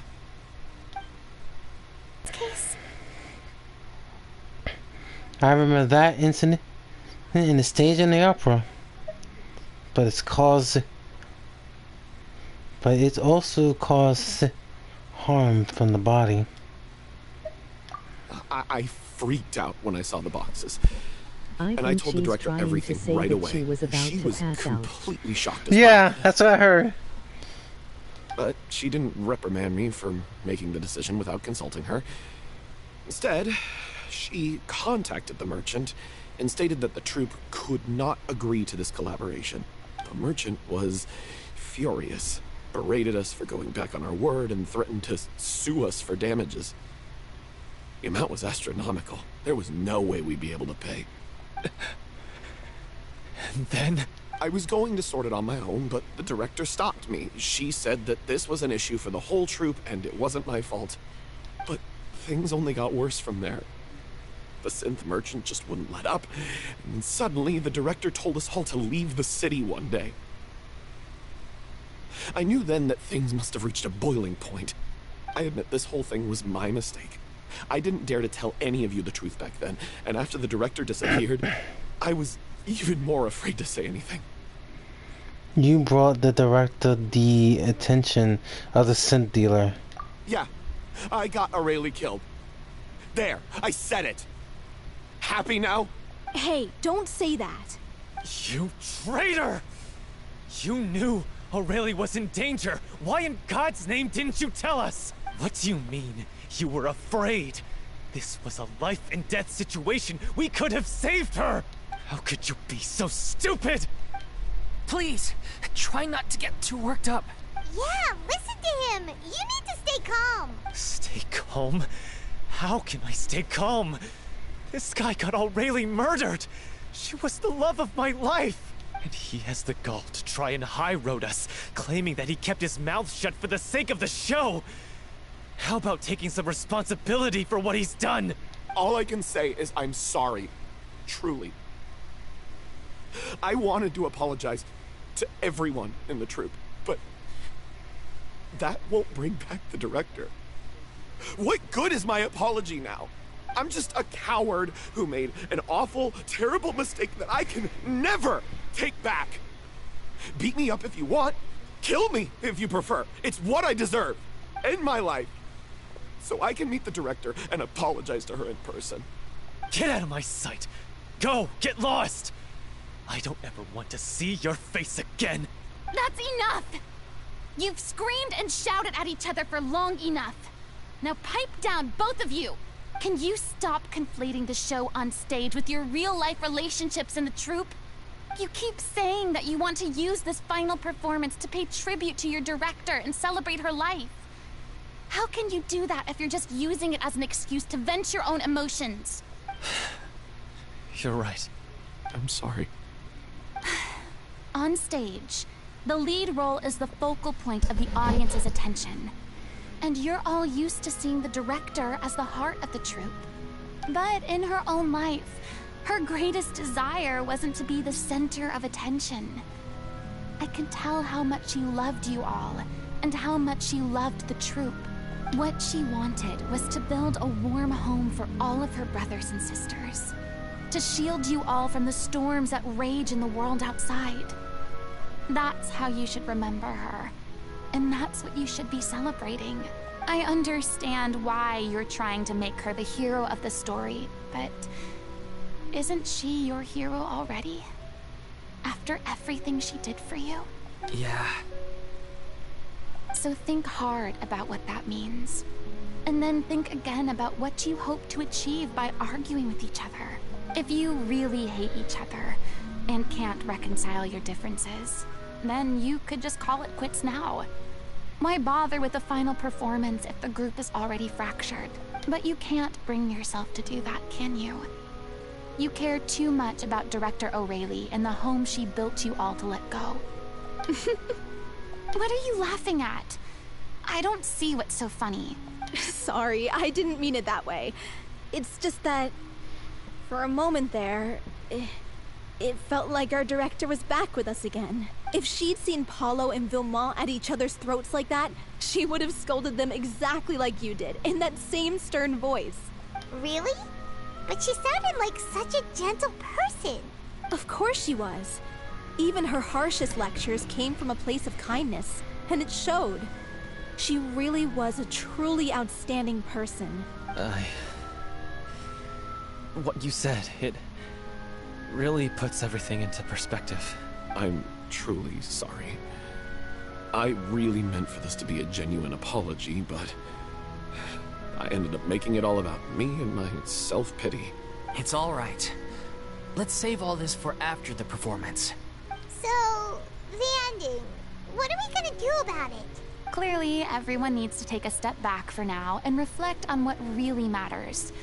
When emotions are running high, things get lost in the fray. The end of the story needs to focus back on O'Reilly herself. She's the true star of the show.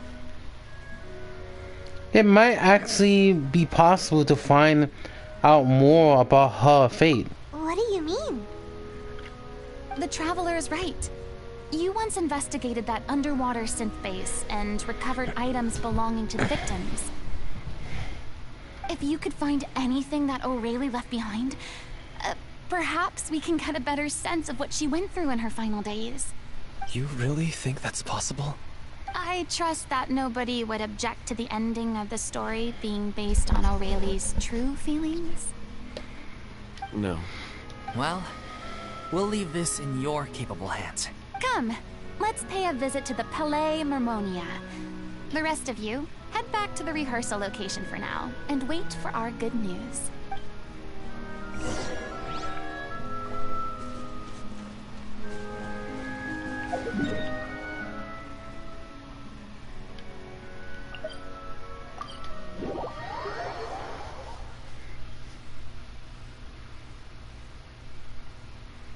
Alright. So she settled that differences between those two.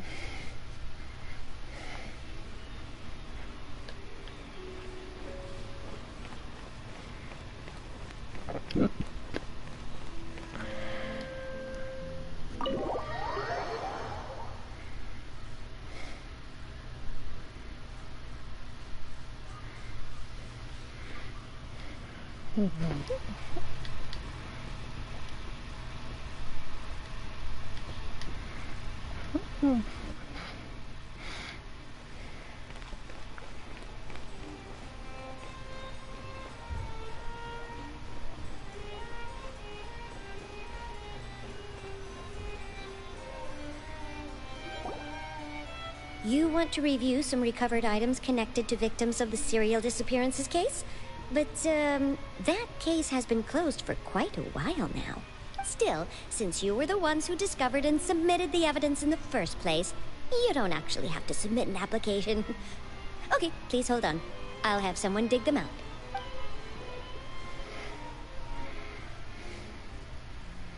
So, this is all O'Reilly left behind. Just whatever she was carrying on her person and this tattered old notebook. Hey! It's full of script Something lines. tells me that I might not get a 5-star from Looks her like they or show where the Bailey. different props should be placed on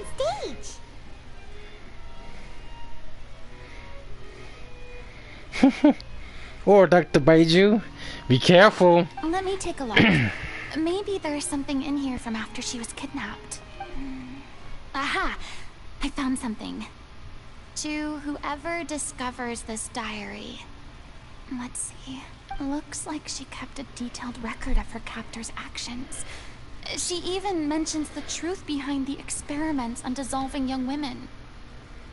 If we'd had the chance to examine this notebook carefully back then, it would have been a conclusive piece of evidence proving Vacher's guilt. I probably won't get him, lol. Vacher took so many lives. It's still so unthinkable how many victims he had. I guess O'Reilly must have written all of this down in the hope that her records would one day be of use to investigators. Wait, it cuts off. Is something wrong? Her handwriting here gets patchier and more illegible by the line. She probably didn't have much strength left. Her final words are... I'll let you read them for yourselves. Someone else who's taken makes 6, or perhaps 7th. Someone tried to escape yesterday, but caught. What was caught haven't been seen. Was yesterday, or maybe not. I have long since lost track of time. Sorry, I don't know if writing this is any use or how much longer I can do it for. I can already see fate approaching, but what terrifies me even more is the thought of seeing others of the troops here. Have I truly protect them? Sorry. I'm so sorry. I can't write anymore. I can't write no more. I think I have a fever or stomach troubles have returned, but nobody has given me any medicine. I suppose I am more fortunate than Crisida. I'm not gonna pronounce that name. That's gonna be pain. Word. The pain keeps her awake all night. I suppose they think anything goes so long as the experiment subject can be used up before they die. I given her my blanket. So cold. As long as all will pass, there will be a reward for the hard work. I like to tell them such things, but it is I who will lose my grip. If anyone sees this troop safe, I am important. I am important to them. Them important. Please give it to them, please. Farewell. My apologies. The life of performing in the future regards to the this is Ocean. This page was actually a mess and written by pen. Seems to have written in the surface at the made out in the yeah. She was so terrified.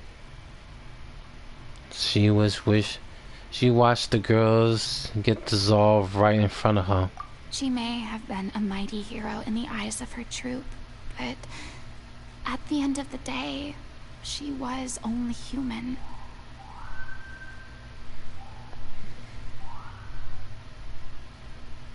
That is true. I can't bear to think how painful and lonely her final days must have been. Wait. This part on the last page sounds strangely familiar.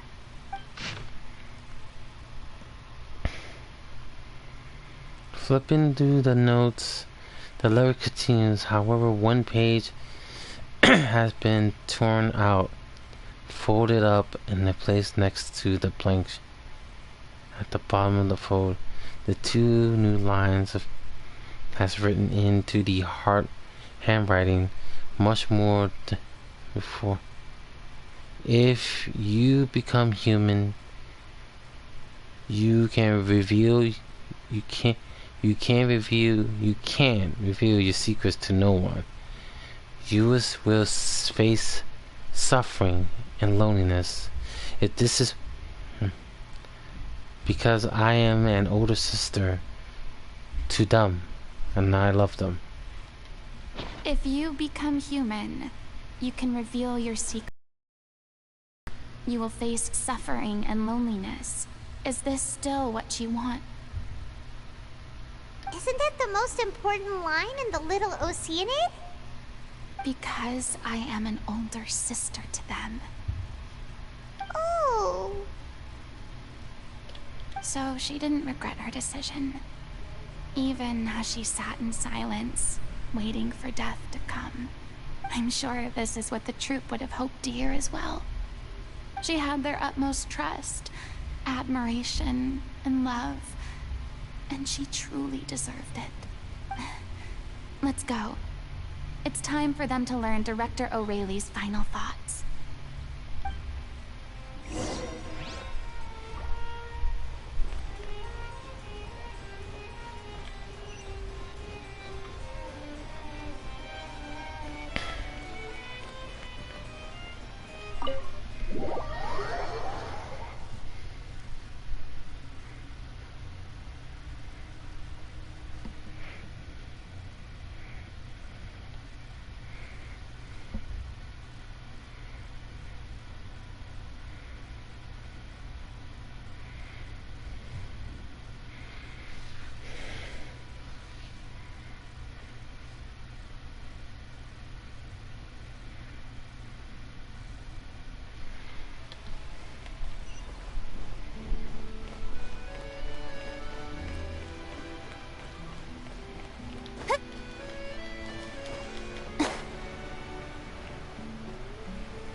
Oh.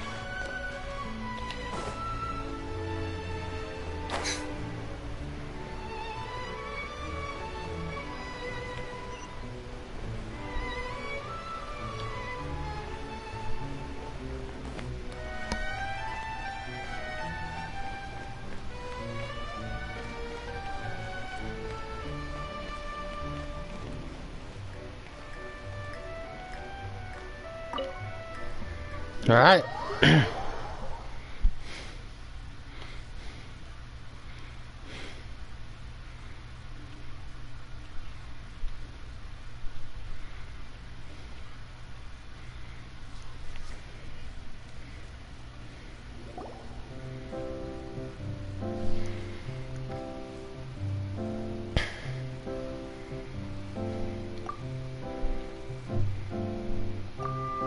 She deserves a hero's farewell. If that's the only way to convey to the audience the courage and selflessness that she showed in the face of death, then it's a meaningful way to end the story. Even in the last moments of her life, she was still leaving a trail for others to follow. She did her best to protect as many people as possible, even if it meant sacrificing herself. We know what choice her little Oceanid would have made now. I don't think any more discussion is necessary. Well, Vilmont, if we put the past aside for now, do you think you can bring yourself to go ahead with the show? I will channel all my regret and put it into my performance, to make this a show worthy of our director. I won't ask for your forgiveness, and you don't need to worry about my feelings. This final farewell show should be about Director O'Reilly and her alone. Then it seems like we've reached a consensus. I have a feeling that this will turn out to be the most mesmerizing performance of your lives. Really? How can you be so sure when you've never even seen them perform before? Don't underestimate my experience. After watching a countless number of musicals, I've learned one important thing. If you want to move the audience with your music, you must fully commit and immerse yourself in your role, pouring all your emotion into your performance. And aren't human emotions love, hate, regret, and hope just the I am most bit drunk a little. mesmerizing things in this I world? fucking.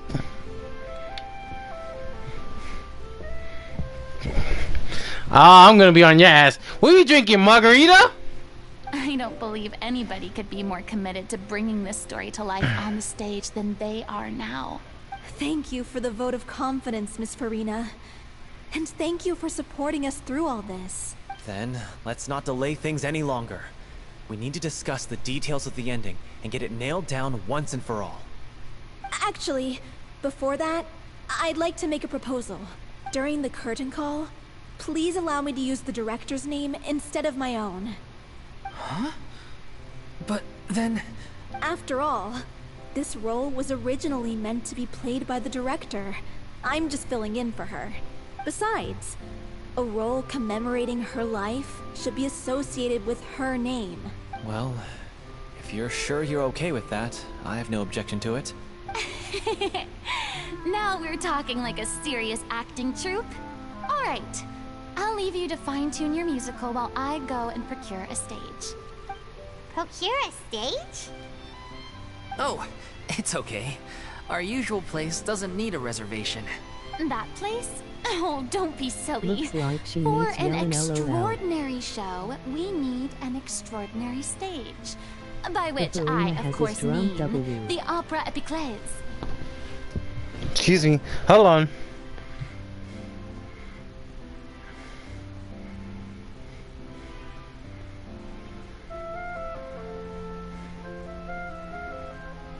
The Furina is drunk. Oh, for fuck's sake, yeah, she's drunk. Joanna's drunk. Whoa, wait, what? No. That's never going to work. It's far too fancy for the likes of us. What are you afraid of? Surely you don't think that Aurelie's story is unworthy of the grandest stage in Fontaine. No, though that's not what I meant. It is supposed to be your grand finale, right? Believe in yourselves. I have no problem with it then. How about the rest of you?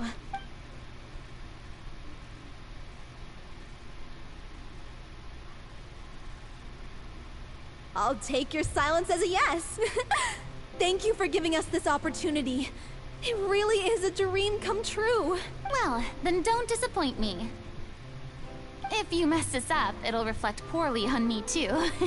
Come on. We'll need to get the go-ahead from Nervilette. I know just where to find him.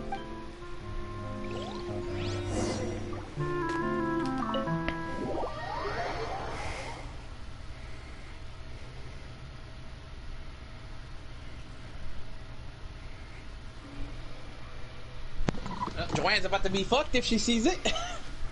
Well, she's drunk. I know, but still, if she's watching your stream, you're about to go meet Nouvellette. Oh shit. Did you not hear her? Did you not? Yeah, I hear know her? she's drunk. I know she's drunk. But I said, oh shit, I forgot she. Did you not hear Furina said that you're gonna meet Nouvellette? Oh, Nervilette. Yeah. Yeah, that's what I'm saying. Go find his ass. No shit. I'm gonna.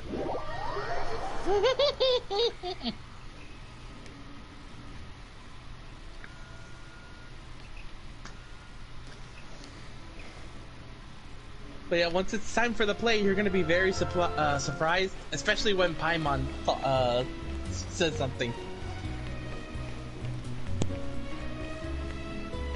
Hey, look at that! Looks like I guessed right. You were just guessing? Yes, a human being can guess, dumbass. Jesus Christ, Paimon.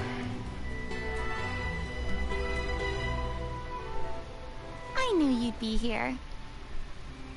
I'm here merely for a short break. It has been a while, Miss Furina. And you too, Traveler and Paimon. What might I assist you with today? I would like to book the Opera Epiclese for an event. You see... I understand. The process for booking the Opera Epiclese is complex and can be somewhat cumbersome. But given that the request is coming from the three of you, I see no reason to make things unduly difficult.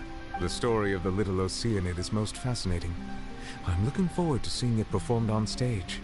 I will say, however, that I am surprised to see your passion for the performing arts rekindled after all that has happened. Huh? What do you mean? Do I look excited? Yes.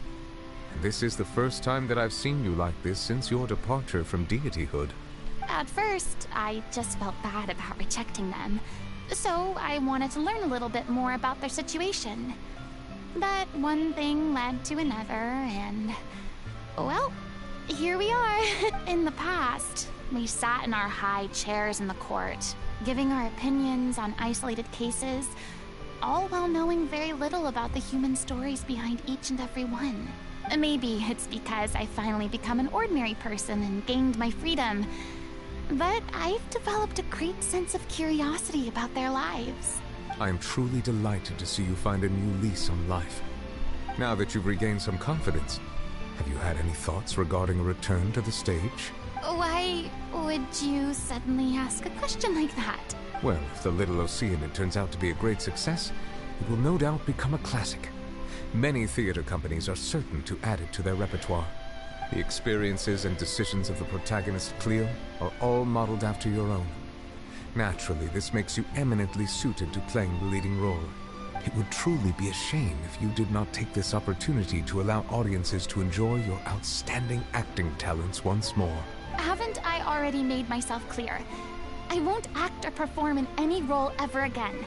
No exceptions. Nor do I think it is any great shame.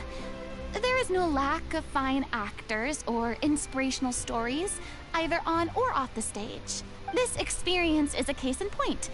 I feel like I've learned a lot, and it has already been well worth the price of admission.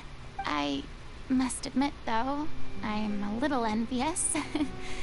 They're quite fortunate to be able to bid farewell to their past in such a magnificent manner. I see. Well, I'm glad to learn that you have found a role to play that you enjoy, be it on the stage or not.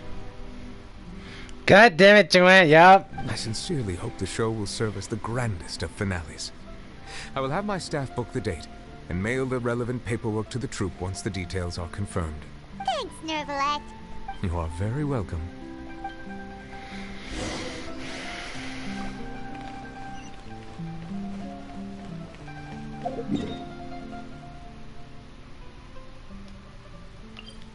No! And I fucked up there.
Everyone, it's done.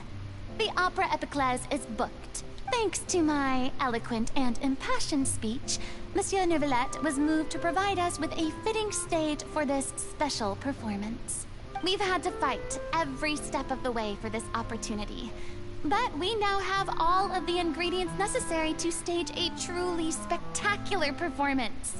A touching story, a magnificent venue, and last but not least, a passionate and dedicated cast. Now, let's work together and make this show the best it can be. This is truly wonderful. The sooner we can finalize the ending, the more time we'll have to rehearse. Fiamma and I just went over some parts of the script and tweaked a few things. I think it's really going to resonate with the audience now. Wow, So, you two had a constructive conversation? That's great! Communication is vital to any good performance. Look at us. We've come so far. I never could have pictured this scene a few days ago. It's amazing. Even though Furina's still being a bit of a drama queen about it all, she's really fired everyone up. I'm really looking forward to the final. Please feel free to give us any comments or suggestions you have. We really value your input. Hey, Loic, get over here. Time to practice the opening number.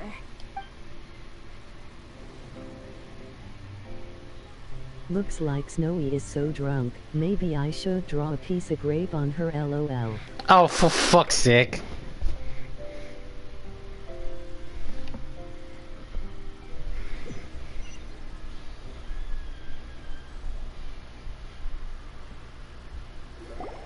Good pictures. Accursed Cleo. She stole the waters of life from us. She's a fraud, and she must pay for her crimes. This has nothing to do with her. The ignorance and hatred of our people is to blame. How can we hope to win back the water's favor if we don't change our ways? This guy could be useful. Take him hostage. If Cleo wants him back, she'll have to show herself. Leave this place, oh little Oceanid, and never, ever look back!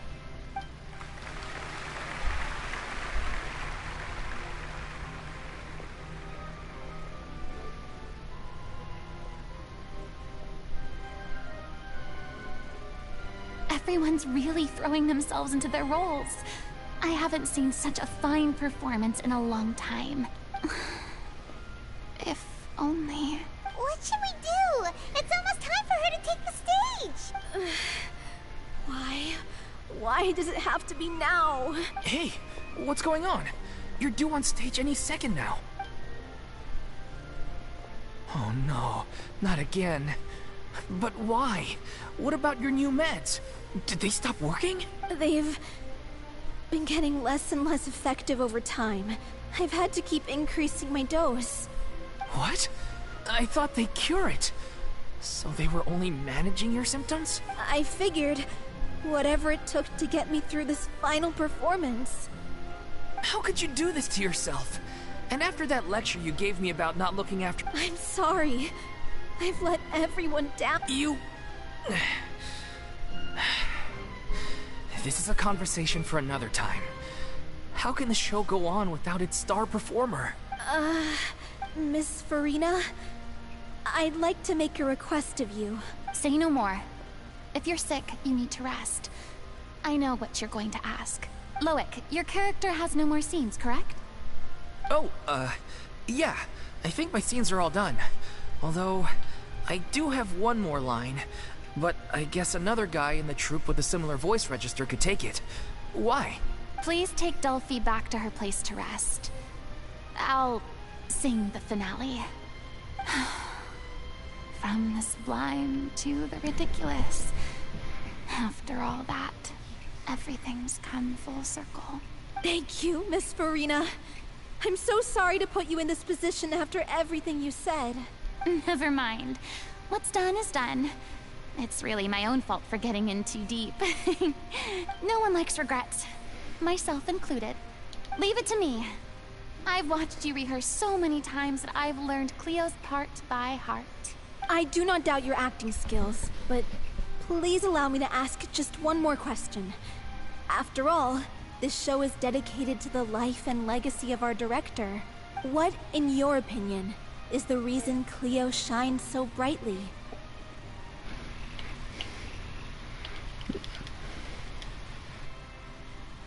It's her pure heart.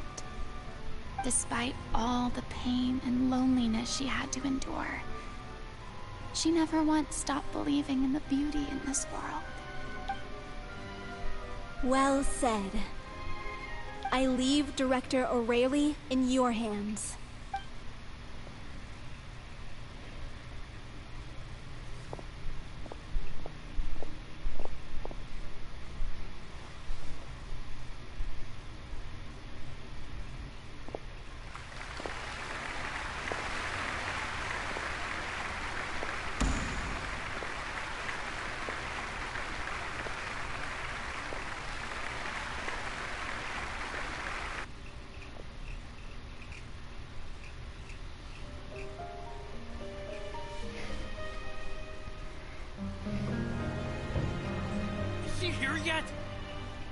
supposed to get here?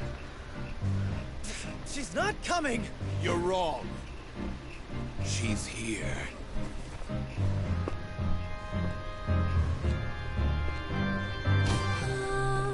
Si je pouvais vivre dans l'eau, le monde serait-il plus beau? Me pardonneras-tu, ô chère mère? L'eau dans son courant fait danser nos vies, et la cité elle nourrit, ainsi que toi, mon doux amour. But what about your wish? My wish.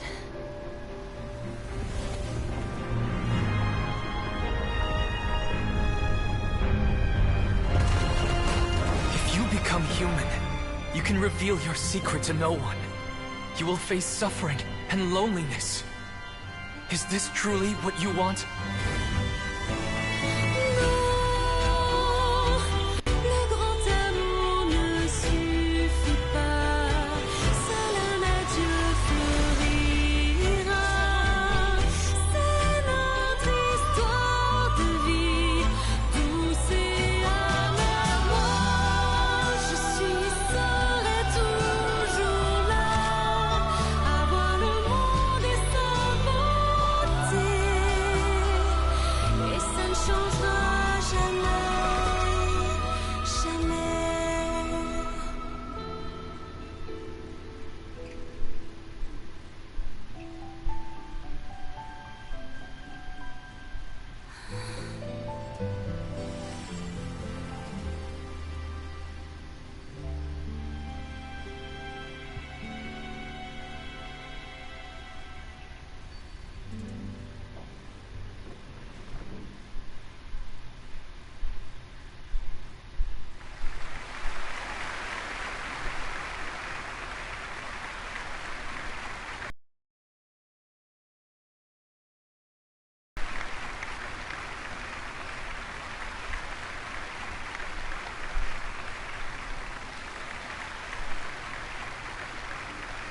Is it just me?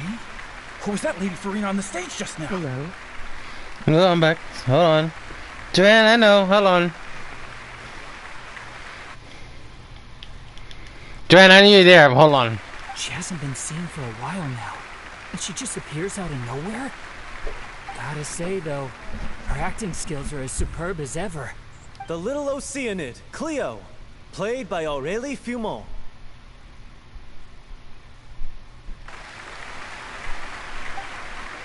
Wait, that's not her name. What's going on? I don't know. Maybe it's just a doppelganger.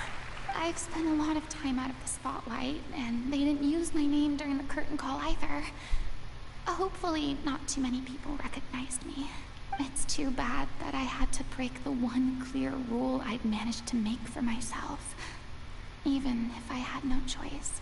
Still, I have to admit that, despite everything, it felt good to be back on the stage again. Finally, we would like to give a special thanks to our artistic consultant and event coordinator, Miss Furina. Hey, that's not what we agreed on. Oh, so it was Furina after all. She's back. Honestly, what is he doing? He should have run that by me. There's one thing you forget. All right, calm down. Don't be mad. This was a group decision. We just didn't want your contributions to go unacknowledged. After all, it's been the rule in Fontaine since ancient times that everyone's work, visible or invisible, is equally deserving of recognition. Ryu, sorry you can't join when we're doing the story, but Joanne, are you drunk?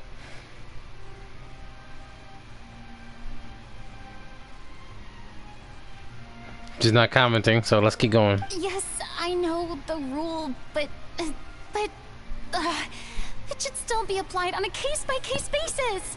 I wasn't ready for this yet. I know, I see the vision. It's no big deal. What's the worst that could happen? At most, you might be asked to sign a few artifacts later. Oh, yeah? Well, since you think it's so easy, you can sign them for me. This is a great chat and all, but can we talk about that crazy thing that happened during the show? It nearly gave Paimon a heart attack. Paimon flew over to where she was supposed to be and was about to drop the prop vision, and then suddenly, a real one popped out of thin air! Oh, that... I've got no idea what happened there either. But hey, it worked pretty well, didn't it? I'll bet the audience has never seen such a realistic prop. Wait, what about Dolphy? I wonder how she's doing. Oh, let's go check on her as soon as we finish clearing the stage. Yes. Plus, she'll definitely want to hear how the end of the show went. If nothing else, we can safely say that we accomplished what we set out to do.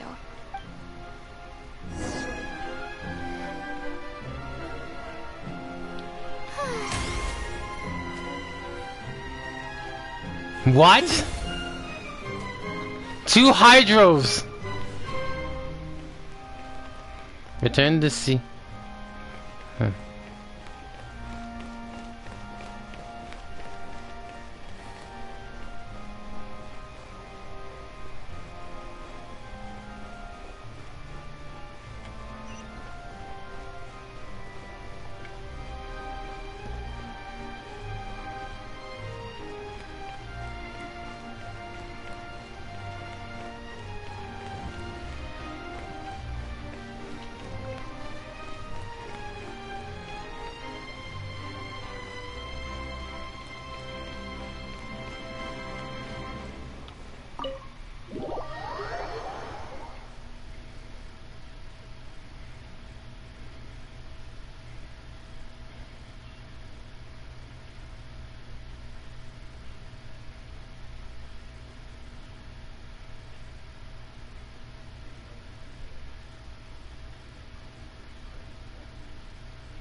Ah, you're back.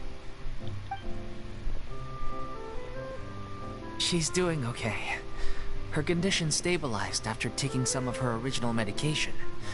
From experience, though, I'd say she still needs a few more days of rest. How did the performance go? Was it a success? Did the audience like it? You'll be glad to know it was fantastic! Also, you're not gonna believe what happened while Furina was on the stage. You'll probably be able to read all about it in the Steambird first thing tomorrow morning. That's wonderful. I'm so sorry I failed to see it through to the end. I guess I was wrong to try and tough it out to begin with. No, don't worry about it. Like they told me after announcing my name during the curtain call, everyone's work deserves recognition.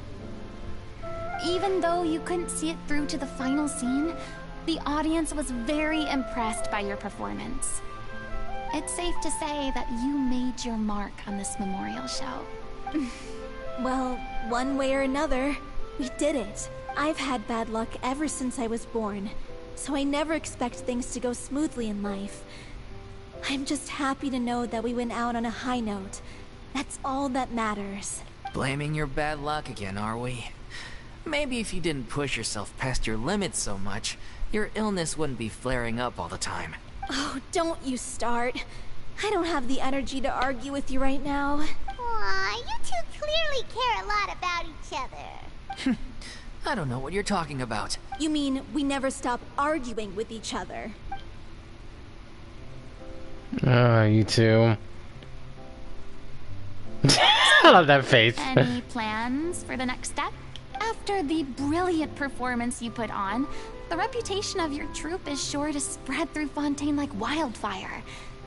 You could capitalize on the rave reviews and license out the little Oceanit to the bigger theater troupes out there. That would do wonders for your financial situation. No, we should still disband. Yeah, it's what we all agreed to. After all that's happened, I should give you guys some space. But maybe our paths will cross again one day. Hey, don't just walk off!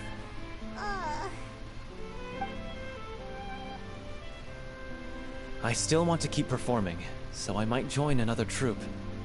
After watching Miss Furina's performance, I think I'm starting to understand our director's infatuation with musicals. You should do it. It suits you. I'd originally hoped to keep performing too, but I don't know if my health will allow me to. Oh, so what about you, Miss Furina? Any future plans? Well, frankly, I think a return to obscurity is no longer an option for me. I'm sure a slew of consultancy requests will hound me wherever I go, until I finally acquiesce. You rather sealed my fate there with your special thanks at the end of the show. Sorry. It's quite all right. No need to apologize. What I meant to say is that this whole experience has shown me that perhaps I'm not as averse to a return to the stage as I'd previously imagined. Maybe Nervilette was right. Maybe Cleo is the right role for me. I still don't wish to pretend to be someone else, but I do have a desire to express myself. So, maybe the show will go on for me after all. There's no need to draw the line in the sand. Yeah. There was once a time when I was an actress in a masquerade, seeking only to hide the truth. But from now on, I want to spend my time learning real stories about real people and how they touch the lives of others around them. I want to watch them blossom and wither, see them refined on the page, retold on the stage, and remembered long into the future. I'm sure this is what captivated director O'Reilly as well. Sounds like you're ready to stop running from your true calling. The more you get out into the world, the more you'll discover what a fascinating place it is. Next time, I'll invite you to join me. Then it's a deal. If a vision is a gift from the gods, then I should do my best to honor it.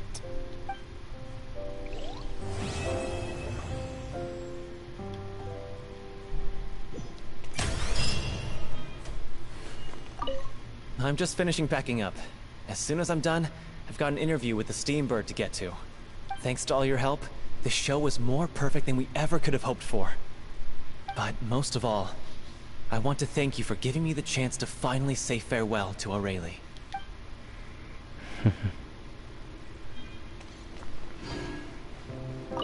I mean, of course I have some regrets, but... There'll be plenty of opportunities in the future for us to tell the stories that we want on stage.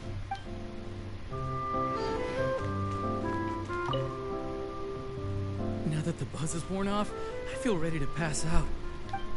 Jesus Christ. Fall asleep, asshole. Thank you so much.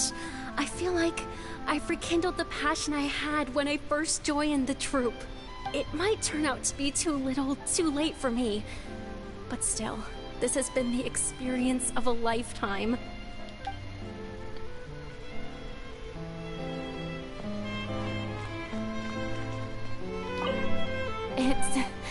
ironic to think that in my whole time as a god, I could only ever dream of receiving this kind of power.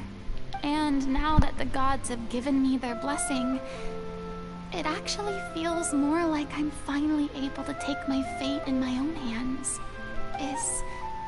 Is that how humans feel about it as well?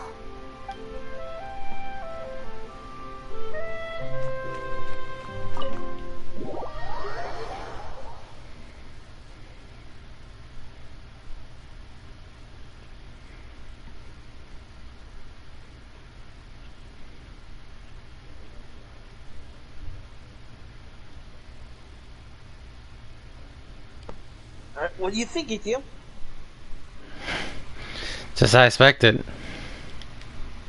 In the end, she chose being normal in the end. What?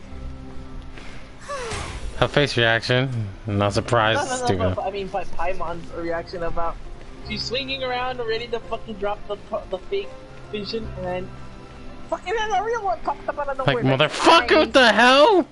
I bet the Paimon's was like, what the fuck? It's what it is.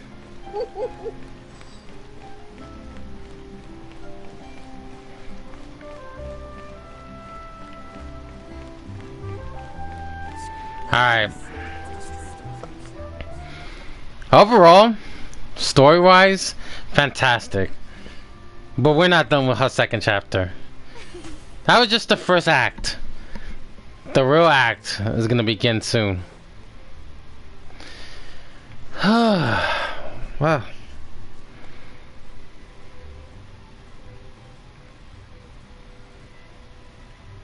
Alright. Drag, Joanne. Unmute yourself. I know you're there.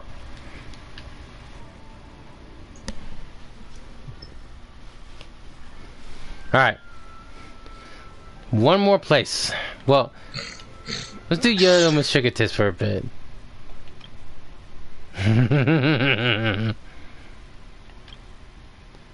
First, you know what? Should I spare the...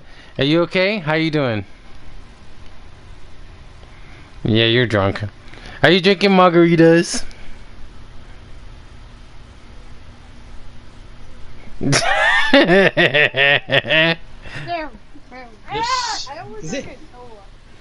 Bullshit!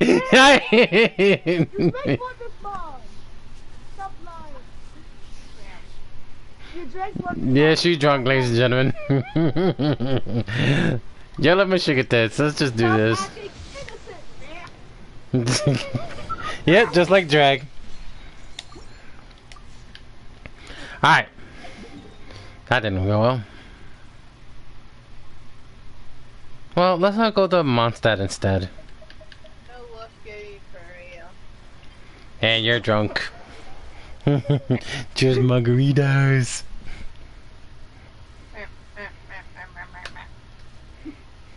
Yeah, she's drunk.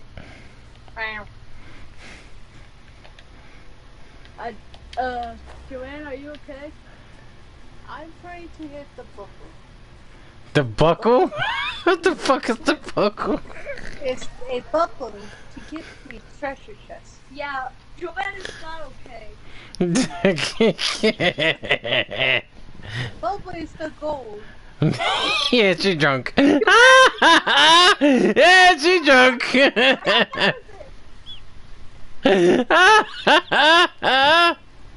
Oh man, okay. The goal is to try to get Cheeky? Chi-Chi. Chi-Chi.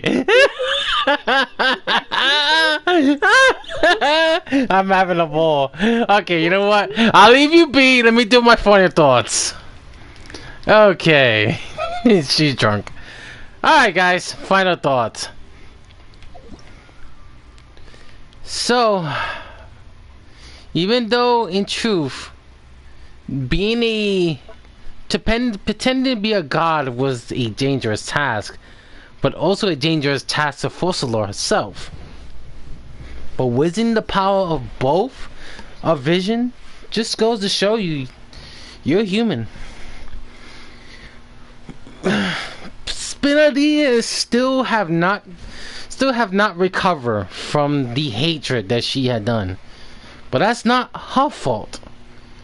That's the real Fussel's undoing. I may fear that her journey is not over yet.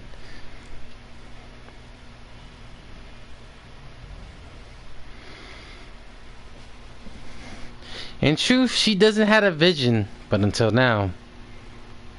The only question is now, what else? Since you left performing, but now you're returning, is it truly ready for this Hydro Archon to be prepared to take on a greater challenge?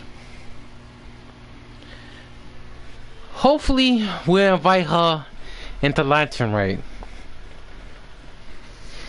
Hopefully, she will meet people who share the performing stage, to be correct. And that's, well, wrong one. Imagine Venti sneaking up behind her, LOL. I wouldn't be surprised. She would get a nuisance. But for like performing in stage, there's a lot of people. Well, to be correct. Barbara being the cutie stage in our idol, but she's adorable. As we keep going up, we might see the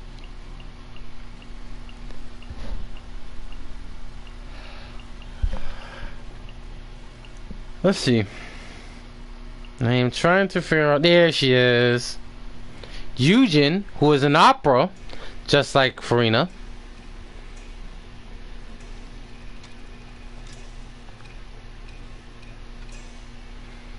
But also seen as well. And a good situation that's good in hand. And of course, Nilu.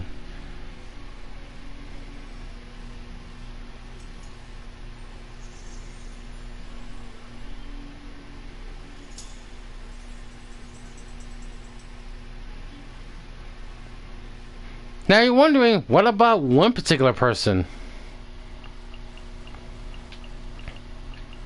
If you mention Ayaka, that's understandable. A blade embraces its duty, as a jeweler cherishes their gems. Love that shit.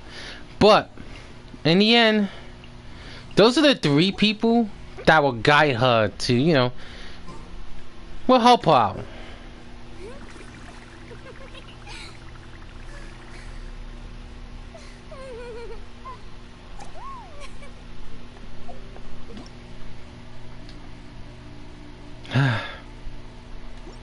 Oh.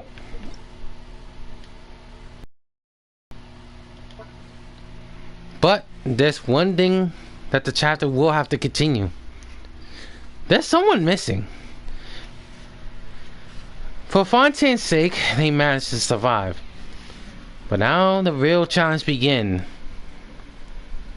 That Fontaine is not ready. With Furina having both the ascendant of an Hydro Archon,